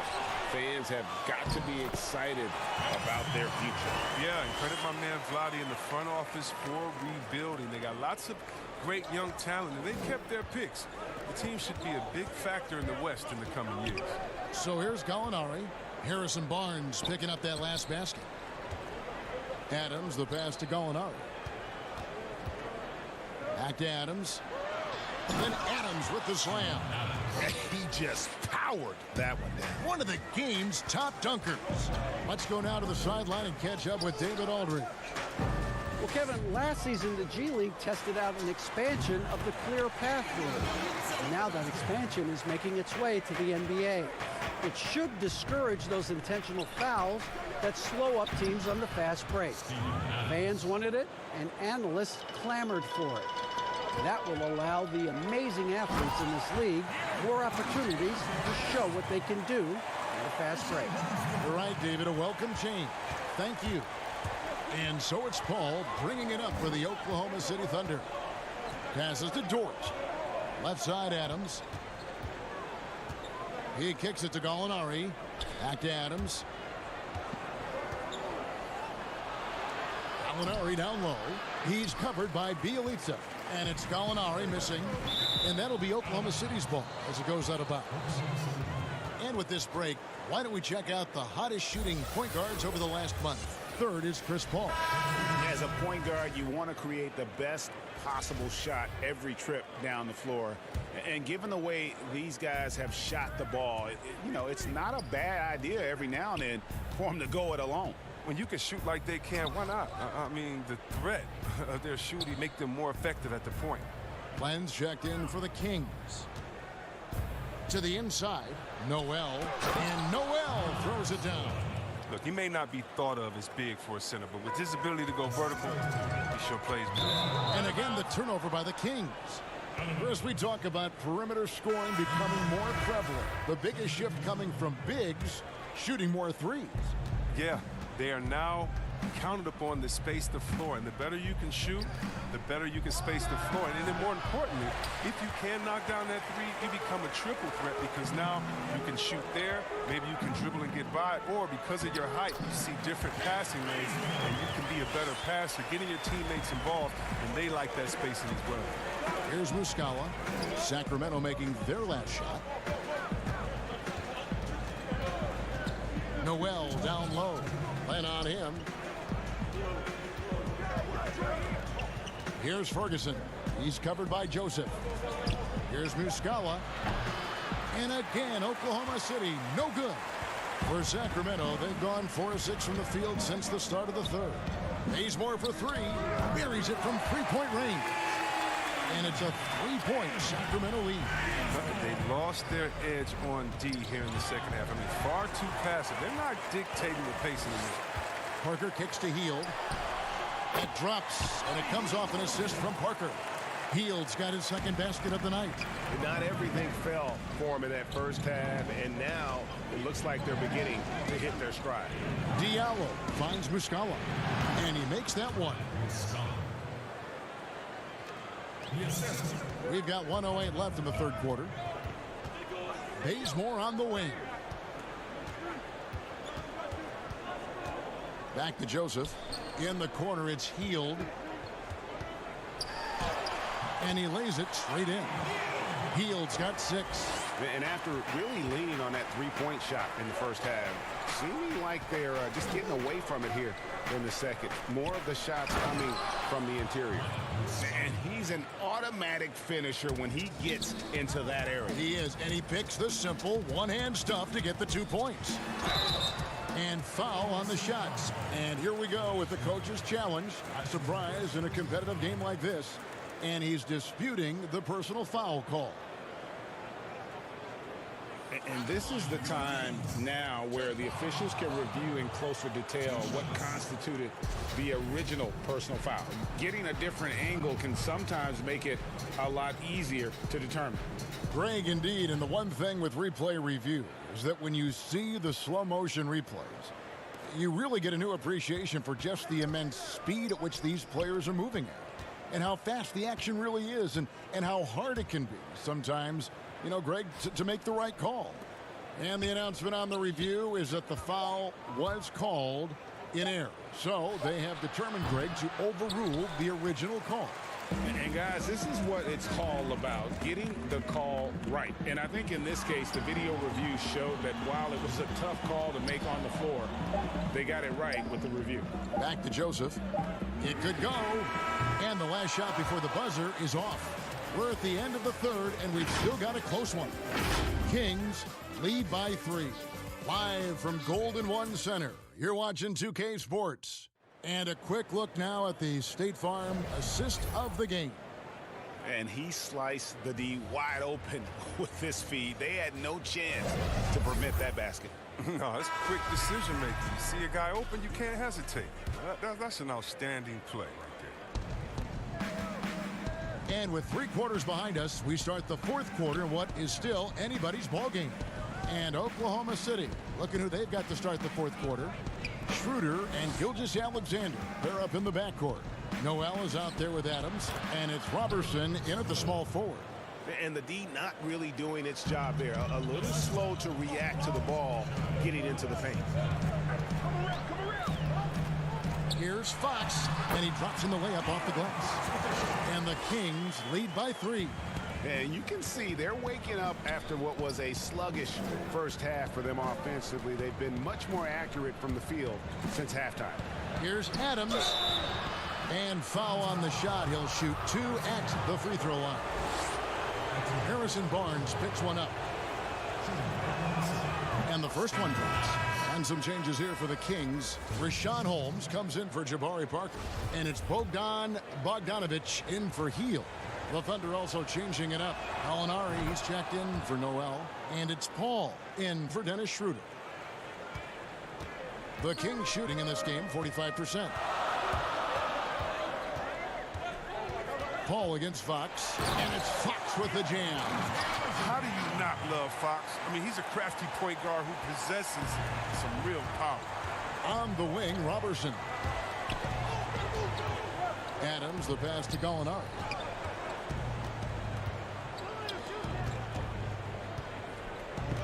To tie it up. Sacramento grabs the miss. Holmes got 5 rebounds tonight. Outside, Fox. It's Bogdanovic on the wing. And it's thrown down hard with both hands. And you really got to whack Bogdanovic to stop the basket. I mean, he's that skilled of a finisher. And the Kings making a change here. Bielitz is checked in.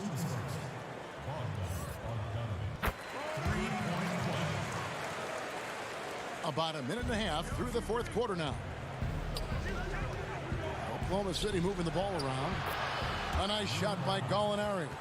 Yeah, clutch play there. No reason to risk the jumper when you can get to the rack. No, he's reading the defense, sensing the opening.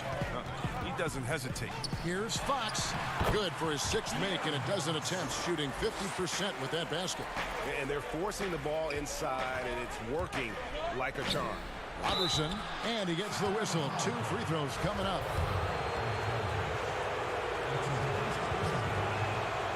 That one is off. At the line for 2. And the second free throw, good. And we're around 2 minutes into the 4th quarter here. Shot by Bielitz, and nobody around. Good, and a nice assist from Fox. Fox has got his 4th assist in this one. Gallinari finds Paul. And here's Robertson. Bounce pass from Paul. Gallinari passes to Gilgeous-Alexander. No good on the triple. Kings leading now by 8. Here's Bogdanovic. Whistle blows. Bucket is good. And he'll have a chance at the line to make it a 3-point play. Well, if it ain't broke, don't fix it. They keep getting it in the paint and continue to score consistently. All players look for an edge, Chris. For example, certain guys are just so deceptive with the ball in their hands. I mean, you're always looking for whatever can give you that advantage. 2 of the best.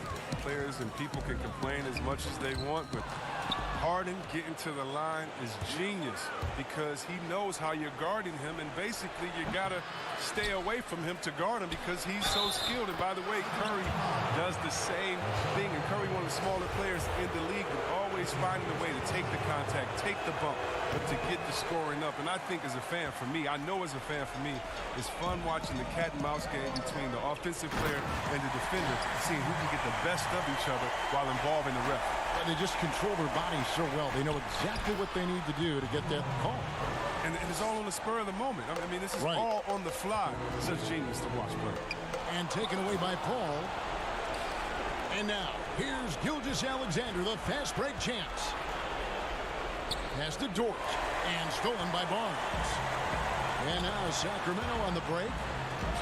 And there's Bogdanovich. That's good on the assist by Barnes. Bogdanovich has got the lead up to 11 now for Sacramento. Adams, the pass to Dort. Back to Adams. The pass to Gilgeous-Alexander. No good with the triple. Kings leading now by 11. Here's Barnes. That's another one for him. His 5th in just 7 shots. Liable score. Did you see that? Barnes is superb at getting good position and going to work from there.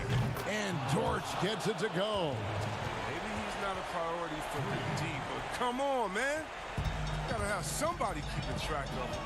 And it looks like just playing the last bit of this one out in what should be a nice win here for the Kings. The coaching staff must be happy that they controlled their turnovers so well in this game. Excellent self-control and patience tonight. And so it'll boost this year's win total for them to 29. And they're going to bring this season series to an end with a very nice victory here today. These teams spent a lot of time on the floor together this year. And you know, guys, what a nice performance it was for Harrison Barnes. Well, he was the agitator, bothering everybody with his defense, coming up with steals. I mean, making sure they were never able to get comfortable as long as he was out on the floor. Now, they've tailored their offense around him. And let me tell you, he loves playing in this system. Here's Fox. And he converts the layup. And the Kings lead by 15. Saw the opportunity to put this away and did not turn it down. Oh, Greg, that's the dagger. You could tell they wanted that one. I know that seals the deal. Now, here's Gilgeous-Alexander. Well, this one is winding down now. Sacramento can run out the clock. Pass to Bogdanovich. Releases. It's Bjelica. Uses the glass to finish the layup. They made the most of their opportunities, looking comfortable and locked in throughout the night. That's why they're in the driver's seat right now, looking to put this one away. And so it's Sacramento easily grabbing this one. And the outcome of this one was never in doubt. And boy, they...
upper and lower body fluid, and goaltend.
Unprecedented improvements to shooting, puck pickups, upper and lower body fluid, and goaltending.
What's been your focus going into the year? How can we make the game fun? You know, I know that sounds kind of dumb, but a lot of times from the dev standpoint, we're like, how can we make the game more realistic, or how can we make it look more like what we see on TV? Because sometimes those things aren't equal, right? Sometimes a really fun game is not necessarily the most realistic game.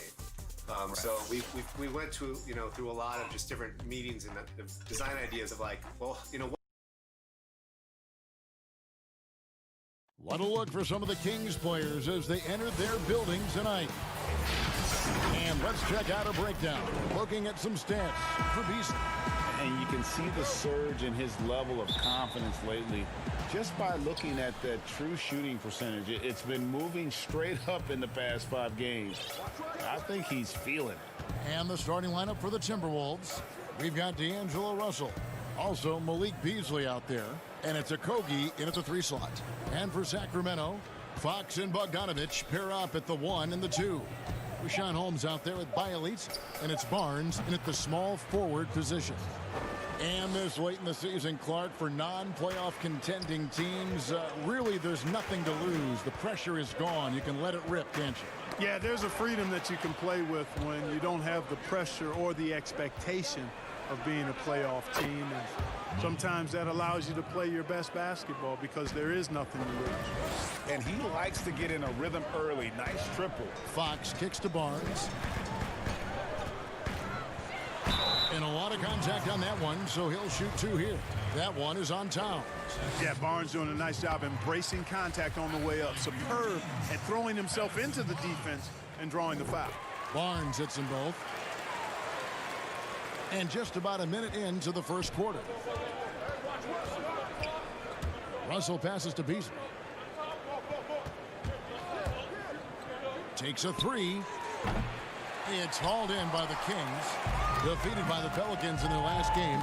They'll try to put that one behind them. And the dunk by Barnes. And Barnes is a high flyer now, a huge target to throw to when he's sizing up that alley-oop. Now, here is Russell. He's coming off a 28-point game against Houston. And he caused major problems with his defense as well. He had 4 steals by the time the game was over. Ball stolen. And now the Timberwolves on the break. Here's Hernangomez. Off to a good start as he hits his first shot attempt. You know, you're going to have success when you can start out shooting 80% from the game. So early offensively, they've been great. That's the way you like to start. Man, I like how confident Fox is inside. I mean, awesome. Absolutely awesome. Getting good positioning close to the basket. Now, here's Bogdanovich. 9 points last game out. Out to the right wing. It's Bjelica and the rejection by Towns. Jacks up a 3. They get the rebound. Hernangomez kicks to Beasley. The pass to Okogie. 6 on the shot clock. Tries again. And again it's Minnesota converting. And here in the first, approaching 3 minutes played. Boy, you got to give a lot of credit to Josh Okogie. I mean, he was the 20th pick in the 2018 draft and really well ahead of the curve as a rookie and even saw starter minutes later on in the season. That's a great get for them. And a nice job here early of establishing an inside presence. Russell passes to Towns. Good, and the assist goes to Russell. You see Towns doesn't dip much after the catch. I mean, he gets the ball right up to the set point and ready to deliver. Really sound fundamentals in that regard. And meteoric rises not uncommon for Okogie. Yeah, and Okogie's done a really nice job kind of turning the impression of him around because he wasn't highly touted in college, but I tell you what, he's proven to be an impact player because of how he can defend and shoot. Now, here's Holmes. He's making his presence felt offensively with his scoring average up there at almost 13 points a game. And watch out, you don't bring the whole basket down on top of you, young fella. I don't think he ever wanted to let go of the rim. Well, you got to make that moment last. Enjoy it for as long as you can. And so it looks like the Kings will retain possession here. Sacramento making some changes. Lenz checked in for Rashawn Holmes. And Hield subbed in for Bogdanovich. Minnesota also making some changes. Johnson, he's checked in for Hernangomez. Jake Layman comes in for Josh Okogie. And Culver's subbed in for Beasley. Now, here is Russell. Following a missed shot by De'Aaron Fox. Oh, this is the kind of start they were hoping for. Yeah, shots falling. Off to a very good start offensively as a result. Johnson surveying the floor. And Towns throws it down. There's the great length we're always talking about with Karl Anthony Towns. I mean, leaving no doubt about that. Yep, it counts. They are attacking the rim and getting great results. And how? I mean, they're taking this defense to task, taking them to school. Every one of their last 10 points have come in the paint. Culver with the steal. We've got a 9-second difference between the shot clock and the game clock. Pass to Russell from 15 feet away, and Culver gets it to go on the assist by Russell. Exactly what you want from your point guard. Nice dime to the open teammate by Russell. 3-on-3. Up and in on the layup. Russell's got 9. That's their third straight make off an assist. Hield from outside. Bielitsa passes to Len with 4 seconds on the clock, and that one is good. I'll tell you what, I'm not sure these guys can keep this up. High-octane action for sure. Crowd pleasing already. And so it's Minnesota holding on to an 8-point lead heading into the break. They're playing a bruising game inside, and it's working for All-star big man Karl Anthony Towns is hungry. I want to be the best player who ever played.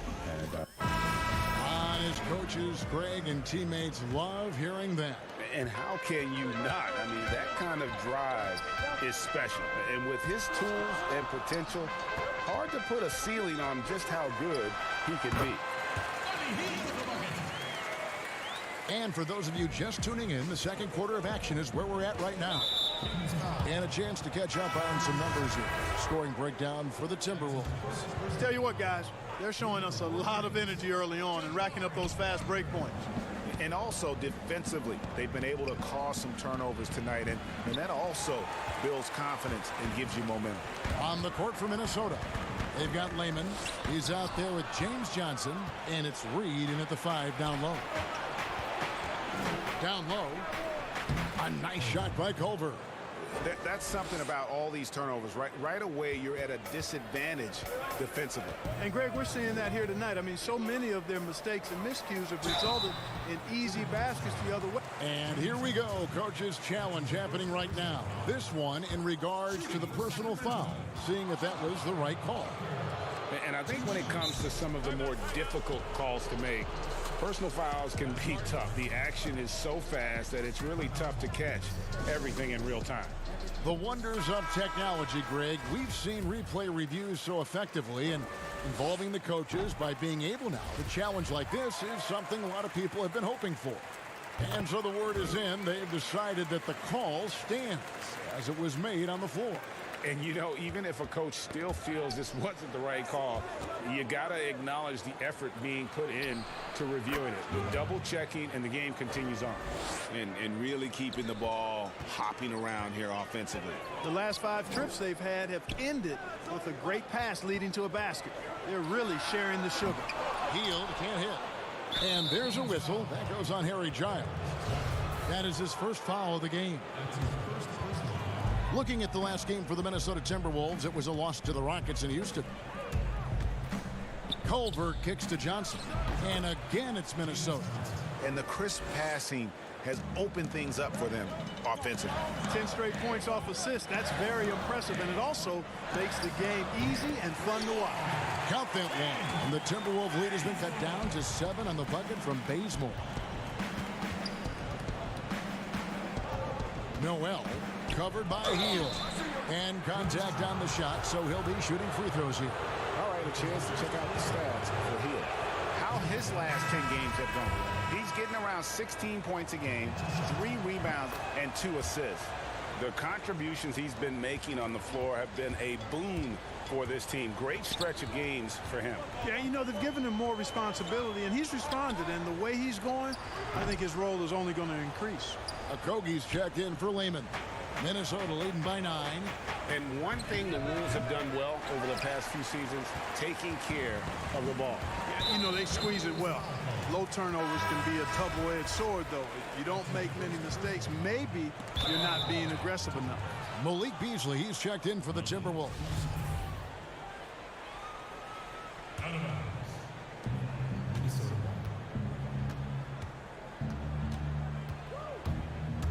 Johnson at the elbow.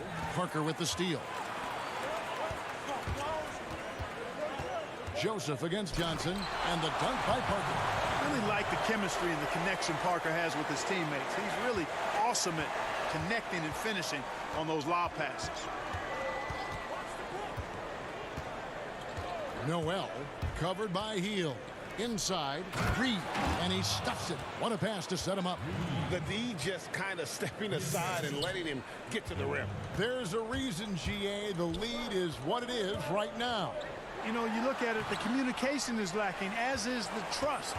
They can ill afford those types of breakdowns. It won't work. You can't win with those kind of breakdowns. Timberwolves leading by 9. Pass to Beasley. Johnson left side. Timberwolves passing it around. To the middle. Passes it to Reed. 5 to shoot. Back to Johnson. Shoots over Bazemore. It's good on the putback. Reeves got the lead up to 11 now for the Timberwolves. And defensively, they are on their heels every time the ball comes inside. Yeah, I think they've got to ramp up the aggressiveness, Greg. I mean, if they don't, things are just going to get worse from here. And the whistle blows. It's going to be on Jabari Parker. That's foul number 2 for him. Some changes for Sacramento. Richaun Holmes, he's checked in for Harry Giles. Harrison Barnes comes in for Buddy Hield. And De'Aaron Fox subbed in for Joseph. Assists like that have typified their effort today. Terrific ball movement. Really a prime example of the difference in how these teams have operated offensively. Much more individual play at the other end. Parker with the steal. Here's Holmes. Parker, and Parker stays with it. Parker's got 6 points in the quarter. Yeah, really love the second effort on the glass from Parker. This guy never gives up on the offensive glass. Here's Russell. Sacramento grabs the miss. Not sure what the D was doing there. Clearly a breakdown. You can ill afford to give a guy like him that good a look. Yeah, and that was lining up to be a huge alley-oop, but they just couldn't quite connect. And you know, guys, always a tough catch on the lob. Placement and timing have to be close to perfect. Goes up again. Here's Towns, and the pass to Hernan Gomez. Good, and the assist goes to Towns. Hernan Gomez has got his 3rd bucket of the night. Outstanding vision, plus the height of Towns allows him to see over defenders. And it goes out of bounds. Last touch by Fox. I'm not sure whose fault that was, guys, but they need to get on the same page here. Minnesota leading by 14. Russell passes to Hernan Gomez.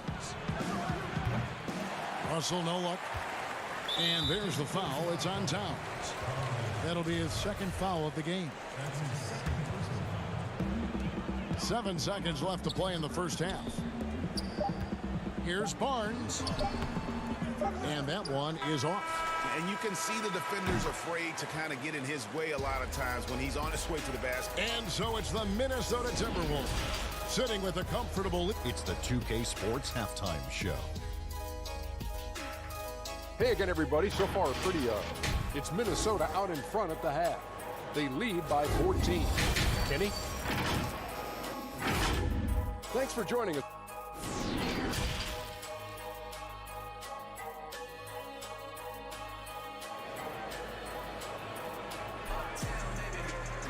Well, we've got a second half of basketball for you. We think it's going to be pretty good. A big comeback, though, is needed for this game to be competitive, and it probably has to happen quickly. You look at D'Angelo Russell. What a contribution. You just love the patience in that first half. Waited until he got the look he wanted. Well, you know what, guys? It was all about efficient offense, not rushing things, taking your time, finding the best shot on every possession. Fox and Bogdanovich pair up at the 1 and the 2. Bjelica is out there with Harrison Barnes. And it's Holmes in at the pivot spot, manning the middle. And that's the group for Luke Walton as we begin the second half. Out of bounds, Sacramento takes possession. It's getting late in the season. Let's see how the standings are out west. We'll take a look at the Kings. They're 10th in the conference, still looking to claim a spot for the playoffs.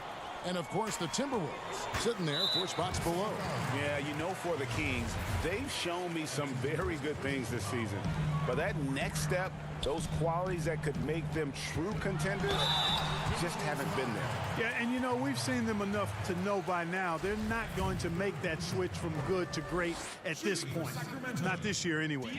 The Kings shooting their 5th and 6th free throws of the game.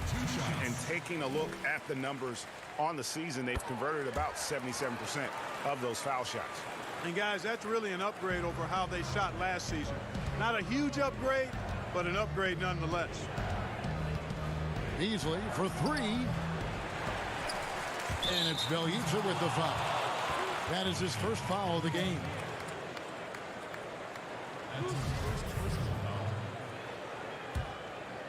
Here's Russell. He's got 9. Outside, Towns. Starting slow in this half. 0 for 3 so far. Another miss by Minnesota. Barnes dishes to Fox. Off the mark, had a chance to trim it to single digits. To the paint. It's tipped. Russell kicks to Towns. Beasley outside. 6 to shoot. Second chance shot. Towns finds Beasley. Here's Okogie. Nice shot from 10 feet out. Okogie's got the lead up to 14 now for Minnesota. And he lobs it up toward the rim. And they're moving it up. Nice ball movement by Minnesota. 2 free throws coming up, and they call the shooting foul. Mark, I want to take you back a bit here to 1982. What was going through your mind over your first few NBA games? Well, Kevin, first of all, I was really excited and thankful to have a chance to realize a dream, but I was also a little bit nervous going up against some of the guys that I had watched and idolized from afar. But once you're between those lines, it's not about idolizing guys. It's about trying to posterize them. Any player in particular, one player that you looked out on the floor and you were out there as well saying, oh my goodness, look who I'm playing against tonight. Well, when we first saw the Celtics and the Sixers, Larry Bird and those great teams in the 80s, Cedric Maxwell and Kevin McHale, and then the Sixers, my rookie year, won it all. And they had Moses Malone, Dr. J, Bobby Jones, some of the greats in the game. So those two teams, and Dr. J and Larry Bird in particular. And a moment now to look at the year-to-year scoring output and how it has been trending for Fox. And his scoring numbers have been going in the right direction these past few years. He's gotten better and better at handling what those opposing defenses are throwing his way and finding ways to get his points all over the floor. And the Kings making a change here. Len's checked in. Minnesota also making some changes. Layman, he's checked in for Hernangomez. And Culver's subbed in for Russell. Johnson attacking. Pass to Layman. Back to Johnson. Lets it fly from 18. The shot off that time. Now Sacramento takes it the other way. Their next game playing at home as the Nets come into town. And that'll be the 4th of this 5-game homestand. And really, for a long time, the specter hanging over Buddy Hield was he's the player who was traded for DeMarcus Cousins. Hard billing to live up to, but he has made some giant leaps with his development. De'Aaron Fox is checked in for Sacramento. And a change for the Timberwolves. Okogie's checked in. Pass to Culver. Johnson left side. Len grabs the board. And Hield has slowly but surely turned himself into one of the elite shooters in the NBA. And guys, to be as locked in as he is from deep with his height and release is deadly. He's the kind of player who gets better as his teammates get better around him, and he is just now finding his stride. And, you know, we can't measure heart. I mean, he's not as big as the other power forwards, but his jumping ability and mindset is incredible. No hesitation at all on the alley-oop. Saw his teammate with a pass to the hoop, and bang, lobbed it right up there for him to finish. And he was ready for it when he elevated and made the catch. And he chose the conservative finish with the nice, easy layup, which was a good decision. And the shot goes in. And boy, did he ever sell the pump fake. Worked to absolute perfection. Offside Fox. It's Bjelica. A three off the mark. The shooting numbers just aren't there yet in the quarter. Count it, good. Layman's got 4 points this quarter. Those defenders just looked a little bit gassed. I mean, they're getting pushed around on that low block. Pass to Bjelica. Back to Hield. To the right side. Tries from the block. Up again. Great positioning on the putback. Just in a perfect position to grab that rebound and then get the putback. 36 seconds left in the third quarter, and the shot is good. 8 points for Johnson. And they're beginning to just flat out fall apart defensively right now, especially on the interior. Yeah, and that's 4 straight field goals now, Greg, they've allowed from point-blank range. Can't happen. Shot from 12. The putback. Len grabs the board. Len's got 4 rebounds now tonight. The pass to Fox. From deep three-point range, an absolute bomb from three-point range. Fox has got 13 points. Johnson outside. Here's Reed. No good. And so it's the Minnesota Timberwolves. 13 points up at the end of the period.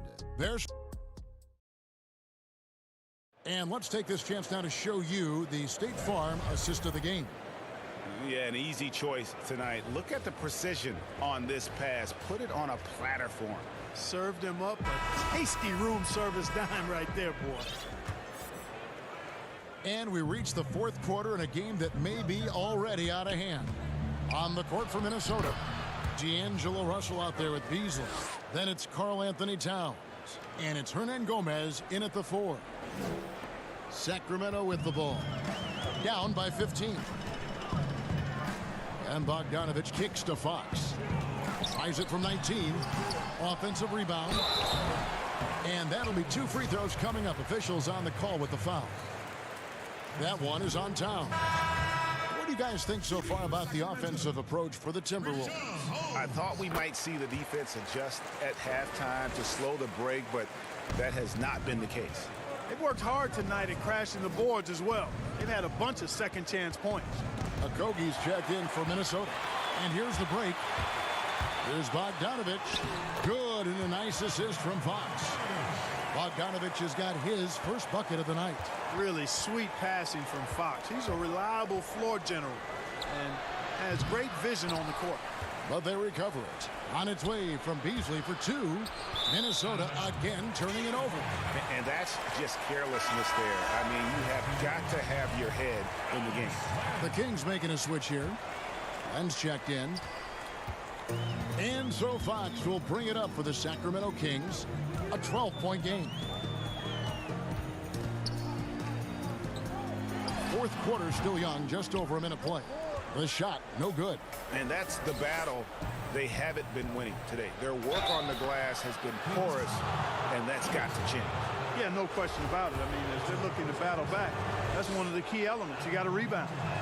As you're watching a game unfold, what characteristics do you look for in a great closer?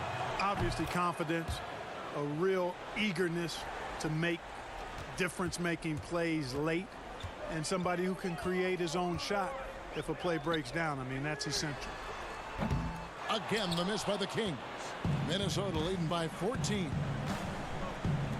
Here's Okogie at the tip, and it's Towns on the follow. Yeah, you know, the energy, the hustle, the length and reach, Towns using it all to perfection when he attacks the offensive glass. Russell from long range. Towns, it's good on the putback.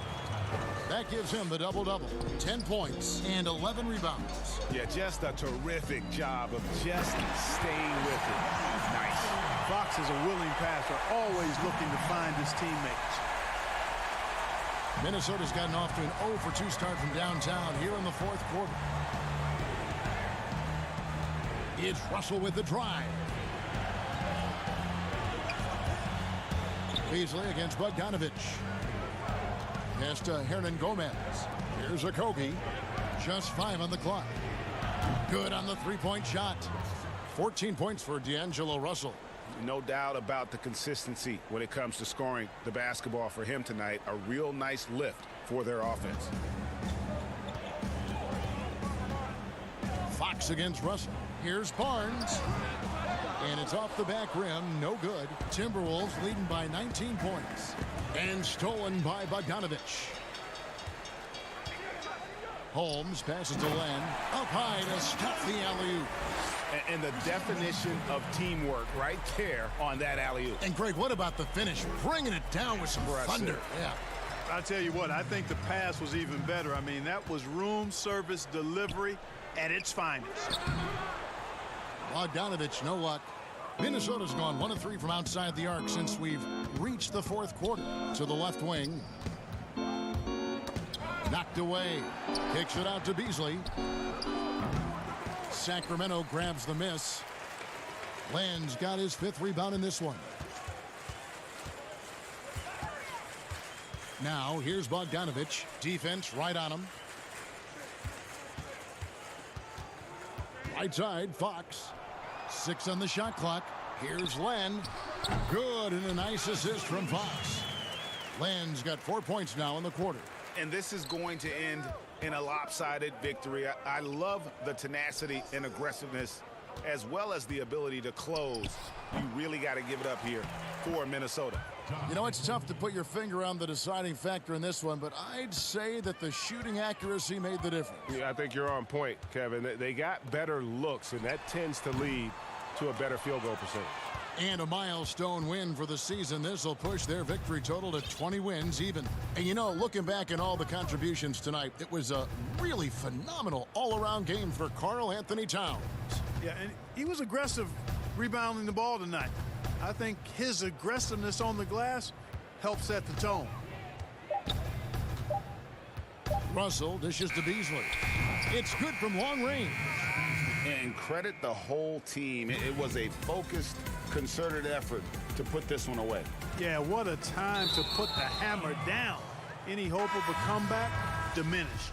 And that's just another mistake. I mean, they've got it on autopilot, and they look totally dejected. There's a 4-second difference from the shot clock to the game clock.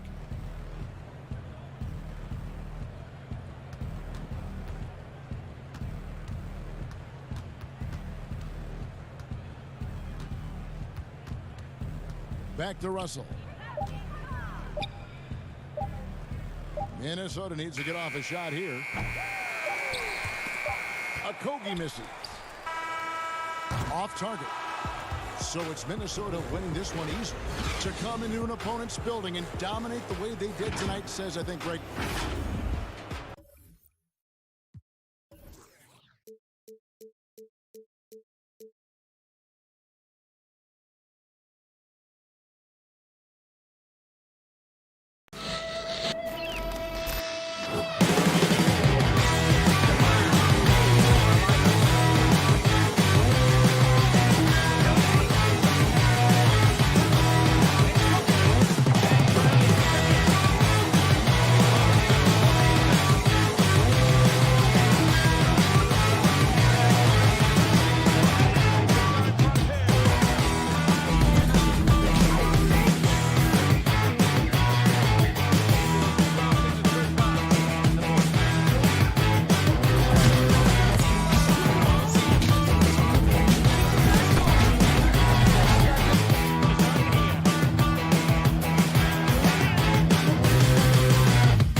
puck pickups, upper and lower body fluid, and goaltending.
Unprecedented improvements to shooting, puck pickups, upper and lower body fluid, and goaltending.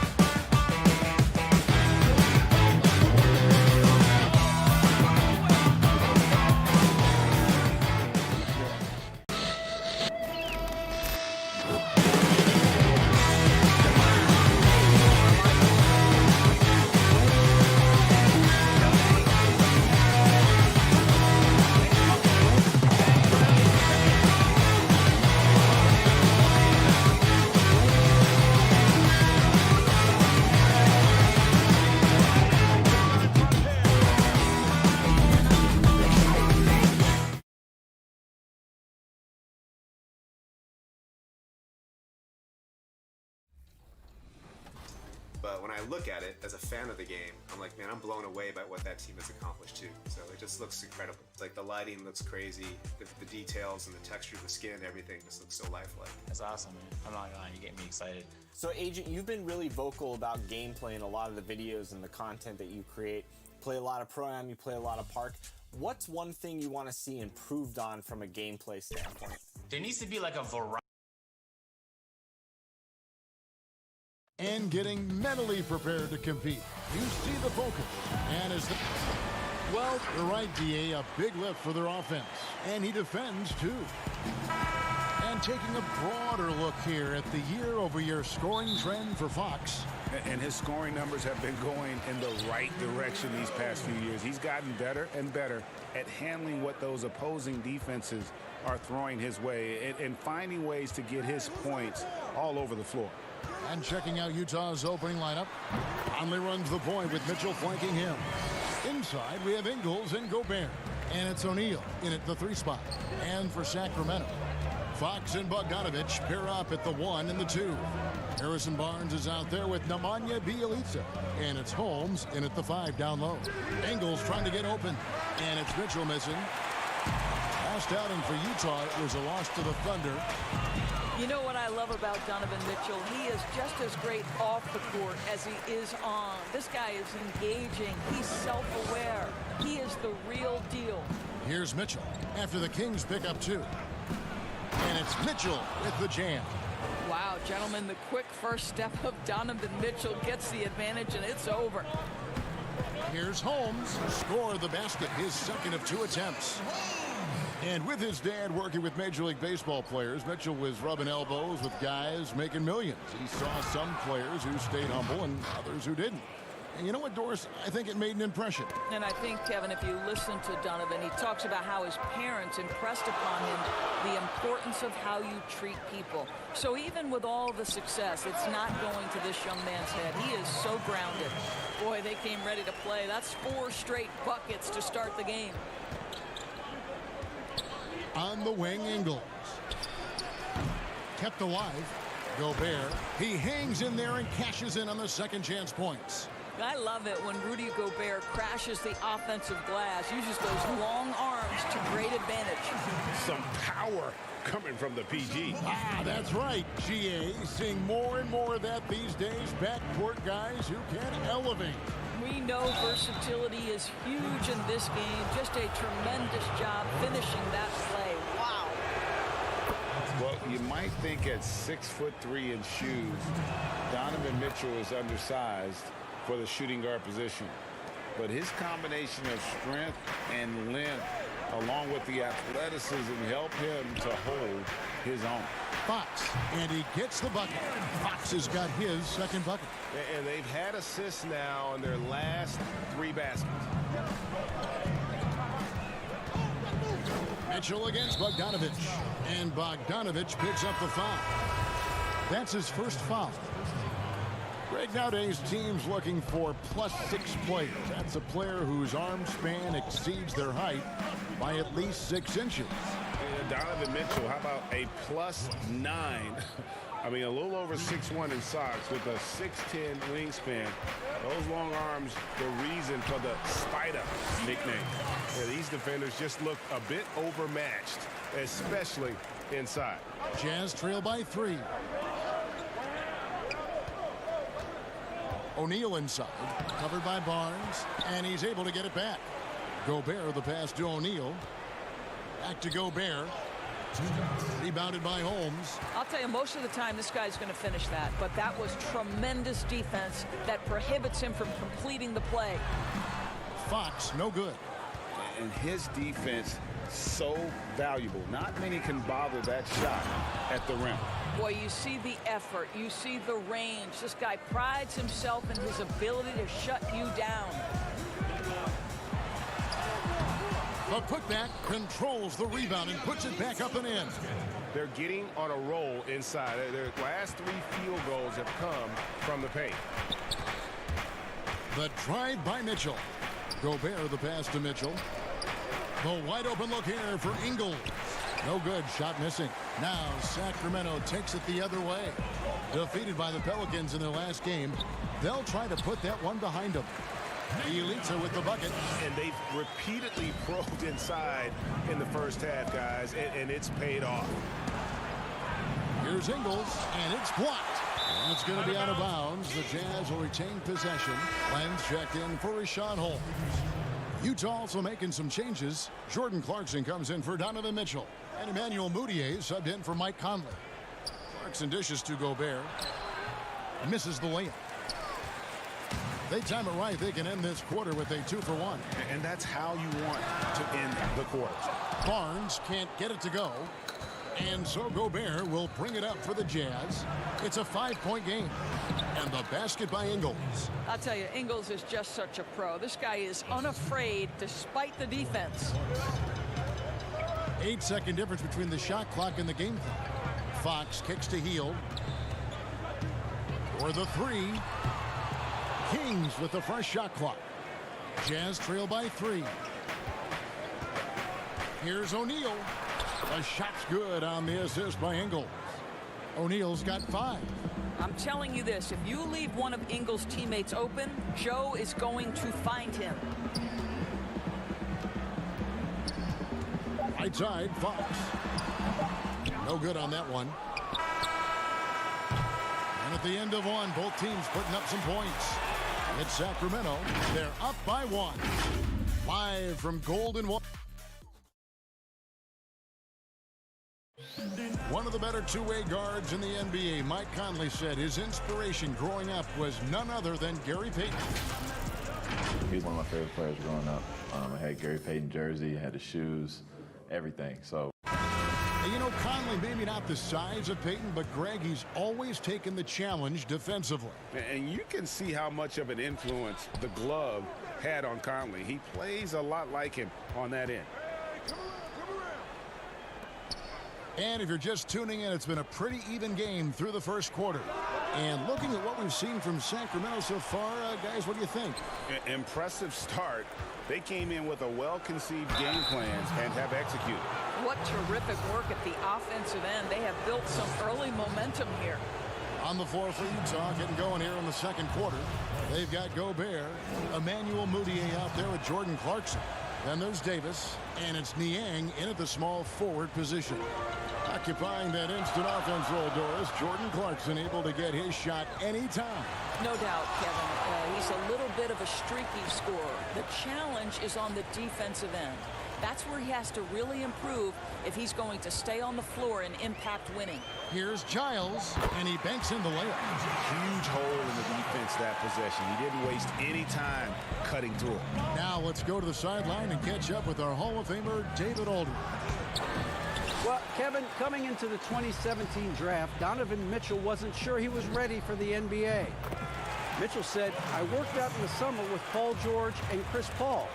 They were the ones who convinced me to keep my name in the draft. They said, look, you're good enough. Just go out there and show it. Kevin, through a couple of seasons in Utah, that's exactly what Mitchell has done. He has made an instant impact on the NBA and the Jazz. D.A., thank you. Here's Hield. Oh, and he plucks it off the glass. Wow.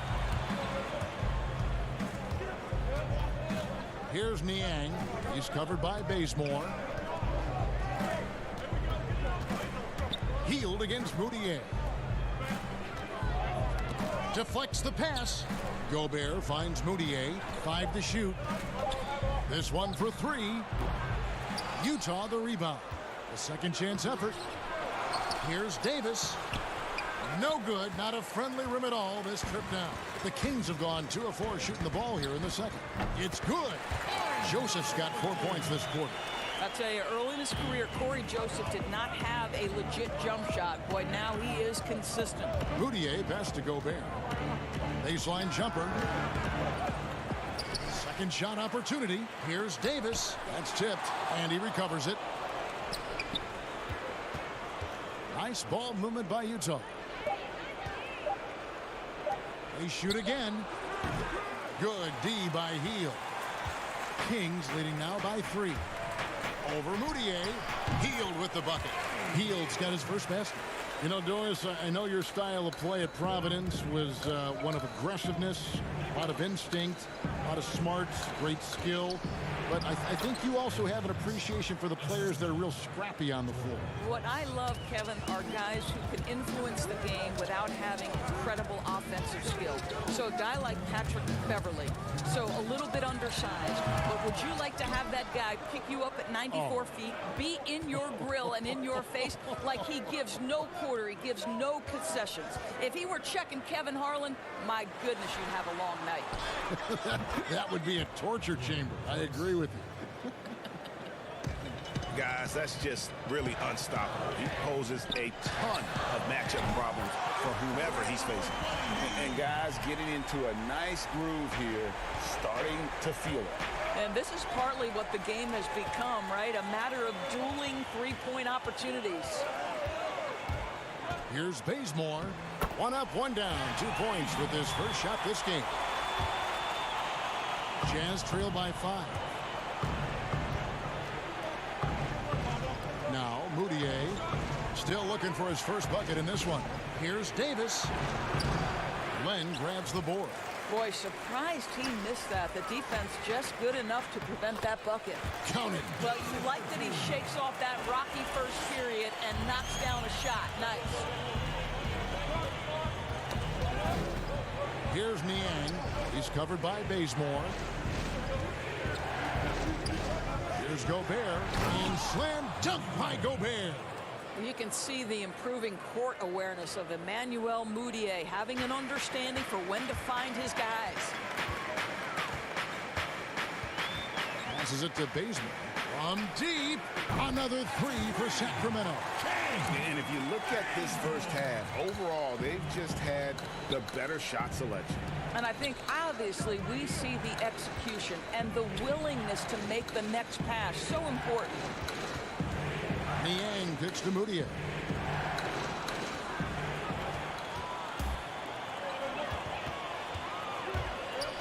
Healed against Clarkson. Fouled on the shot and picks up 2 points. So one free throw coming up. Big miscommunication on defense. He recognizes it and quickly takes advantage. And that's typical of this guy. He's always reading the situation, reacting quickly, and capitalizing. We all know Hield can shoot it, but for him to get better, he's got to keep adding different dimensions to his game. That's how you share the rock. He does this time and time again. Buddy Hield has been leading the charge for... And now, the 2K Sports Halftime Show. Hello again, folks. A pretty close game for the Kings throughout the first quarter. They saw their lead grow to a high water. And that's a...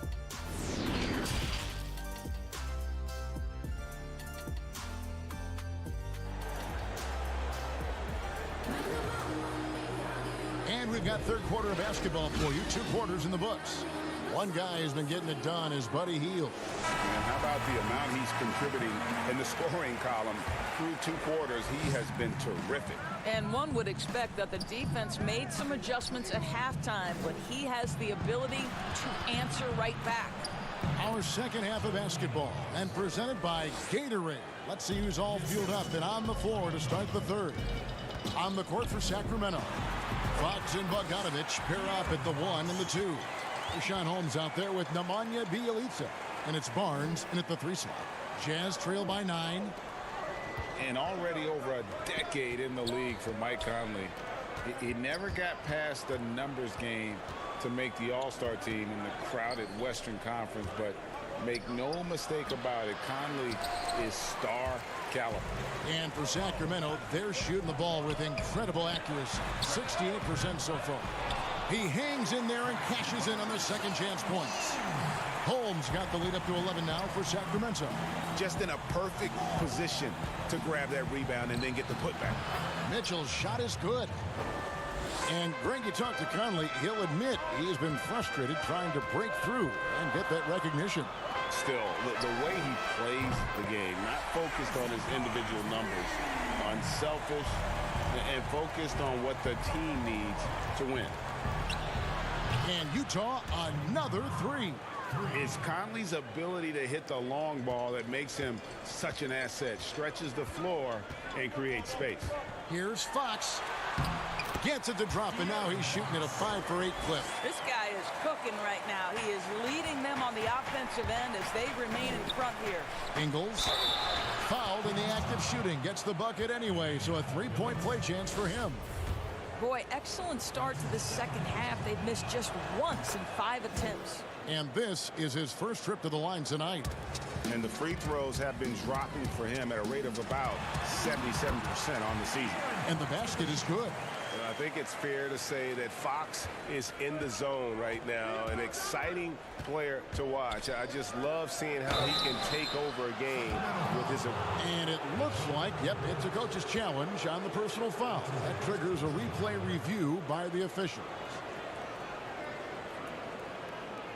And I think when it comes to some of the more difficult calls to make, personal fouls can be tough. The action is so fast that it's really tough to catch everything in real time. The wonders of technology, Greg. We've seen replay reviews so effectively, and involving the coaches by being able now to challenge like this is something a lot of people have been hoping for. And the announcement on the review is that the foul was called in error. So they have determined, Greg, to overrule the original call. And guys, this is what it's all about, getting the call right. And I think in this case, the video review showed that while it was a tough call to make on the floor, they got it right with the review. They should continue to get the ball inside. The defense struggling to contain them. And the Kings making a change here. Parker's checked in. Of course, you've covered so many great basketball players over your many years in this business. As a player, coach, now broadcaster, who has been your favorite athlete to watch or cover or report on? All right, Kevin, you know I can't possibly name one, so I'm going to just throw several names out there. LeBron James has overcome so many challenges as a young person even before his NBA career. So his story is absolutely incredible and inspirational. How about Kevin Durant, one of the greatest scorers in the history of the NBA? Or Damian Lillard, who has proven so loyal to his fan base and organization and is one bad man when a game is on the line in the playoffs. They are just killing them on the interior. The pass to Ingles, uncovered, and he hits the jump shot. Ingles has got 9. And, you know, he's enjoyed the kind of day you expect in terms of shooting the basketball. He can bring them right back into this game. Bjelica finds Bogdanovic. Moves back up. And the call on the shot that sends him to the line. Well, that's called doing the little things necessary to become a more prolific scorer. Barnes with the tricky up fake. Nice. That's good from Barnes. Guys, when you think about the Jazz, you are talking about an elite defensive unit. Rudy Gobert in the middle, the defensive player of the year, and the guys around him are committed to the scheme and outstanding individual defenders. Catching up on the changes for Sacramento. Harry Giles is checked in for Bjelica, and Hield subbed in for Bogdanovic. And it's Barnes with the ball for Sacramento. This is the most they've led by 13 points. Their next game, playing at home, as the Nets come into town. And they've been enjoying this long homestand. That will be game 4 of 5 in a row at home. And the Jazz very disciplined at the defensive end. Now, Kevin, you have a veteran squad with the anchor Rudy Gobert, one of the elite shot blockers in the entire league. And this is a group that's so important here. They defend without fouling. That's going to be out of bounds. The Jazz will retain possession. Okay, well, let's go down to David Aldridge for a report from the sideline. Well, Kevin, one of the things that teams are more aware of in the age of analytics is the importance of sleep. Those teams are making adjustments. Morning shoot-arounds have been moved in some cases to the afternoon or eliminated altogether. There are many fewer teams that are taking red-eye flights across country. Some teams even give players orange-tinted glasses to encourage them to sleep. There's a lot of work to be done in this field, but the direction is clear. Continuing to evolve. All right, David, thank you. From the top of the key, and it's good off the back of the rim and in. Fox has got 10 points in the quarter. Boy, has he put his foot on the pedal here this quarter. He's doing a terrific job in terms of leading their offense. Have to love the ball distribution. Keep everyone involved. And out of bounds as the Jazz gain possession. Well, when you're careless with the basketball, you can expect that to happen. Alex Lenz checked in for Sacramento. And Utah also making a switch. Michael Conley, he's checked in for Emmanuel Mudiay. Conley, the pass to Niang. It's good. Niang's got his 3rd basket of the night. Man, he's a pure point guard with terrific vision. Conley finds open teammates at times before they realize they're open. Fox, and Davis sends it back. Ingles kicks to Davis. And foul on the shot, so he'll get a chance at the line. Yeah, good job to take it right at the Utah shooting their 6th and 7th free throw attempts tonight. And their success rate on the season, right around 77%.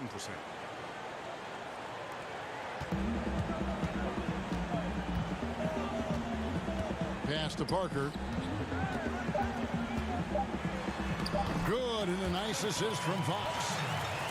Fox has got 3 assists in the game. A big-time effort for De'Aaron Fox, providing a lot of energy for the Sacramento Kings. He got into double digits for the quarter with 10 points total. We'll return. Luke Walton had some advice for his team. Let's hear what he had to say. Hey, we're doing a great job. I said it last time now. We're making... And there have been 2 very different performances from these teams today as we get going in quarter number 4. Taking a look at the Jazz. Inside, we have Ingles and Gobert. Jordan Clarkson is out there with Conley. And it's O'Neal in at the small forward. Boy, this guy just can't buy a bucket, and yet they have the advantage. Kings leading now by 13. Fox looking it over. He kicks to Barnes. Lets it go with the 3. Drains it from beyond the arc. And the Kings lead by 16. If the improvement in Barnes' deep range just helps his offense space the floor. Sacramento's gone 1 of 2 from 3-point range here in the 4th. Oh, the lob to Parker. Throws down the alley-oop slam. How about the timing, Kevin? That's just great execution. Jabari Parker send it in. Barnes kicks to Holmes. His 3-pointer's off the mark. Jazz trail by 18. Here's Gobert, and slam dunk by Gobert. I'll tell you, the ability to put the ball on the deck, drive it, and finish with a dunk. Mr. Gobert, how about you? Here's Fox. That one wide left. Jazz have gone 2 of 3 from the field to get the 4th quarter started. Fires for 3. Rebound by the Kings. Oh, and there's the alley-oop. Nice catch and finish on the alley-oop. Well, the defense committed to Parker, so he beats them with a pass. Beautifully done. Parker with the steal.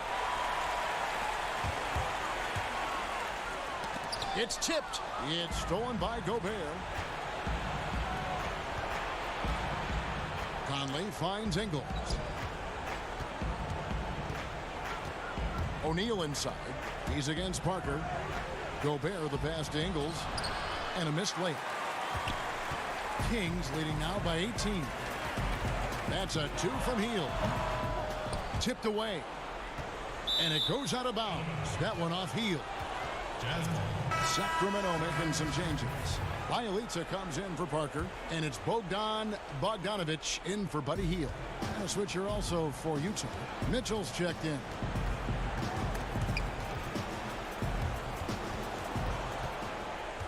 Outside Conley. From past the arc. No good that time. Now Sacramento takes it the other way. And there's the foul. It'll go on Joe Ingles. That is his first foul of the game. Fox with it. He's picked up by O'Neal. Back to Fox. I have great admiration for how hard Rudy Gobert plays on the defensive end. Even when he's not blocking shots, he's altering them with his presence. They get a hand on it, and the ball out of play. The Kings will inbound. Doris, you've accomplished so much in your award-winning career. What was your first experience in broadcasting? Kevin, my first experience was I left coaching, and they put Providence College women's basketball on radio. That was the first ever game I got to call. It was so cool. Tell me yours. What was the very first? Did you study this? How did you get into broadcasting? I did. Our high school had a radio station, and the first basketball broadcast was underneath the bleachers, looking through popcorn boxes and legs of the people that were standing in the bleachers so that I could see the court from the basement. Amazing. Because that's where the telephone cables were to plug in our equipment. And wow. I was 16 years old. Incredible. Remember it very well. Incredible. Very well.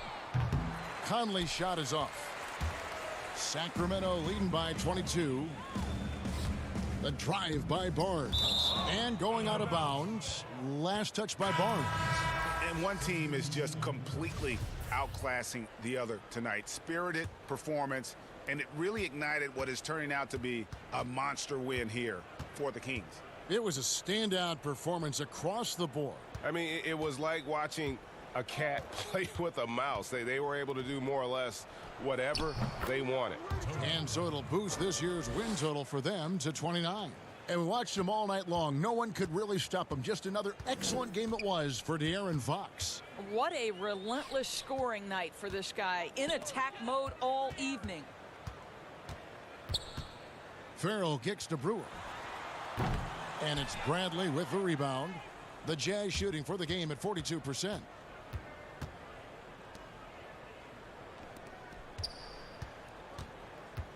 Inside. Tries from 10. Jabari Parker comes up with the rebound. Now here's Brewer. Guarded by Tucker. And the dunk by Parker. And you can sense that these fans, these players, they are ready to celebrate. Well, for all intents and purposes, this game is over. Just a matter of time here. And it's Bogdanovich off the drive. Nails the 16-footer. Saw the opportunity to put this away and did not turn it down. Yeah, playing with great energy and great effort. And as a coach, you'd love to see this from your team every single night. Outside Bradley. From deep three-point range, it's good on the putbacks. And those second chance points really become almost like bonus points when you can get them. And the dunk by Parker. Well, the vision on display. Yogi Ferrell notices when his teammate has a wide open look and gets it there on time and on target.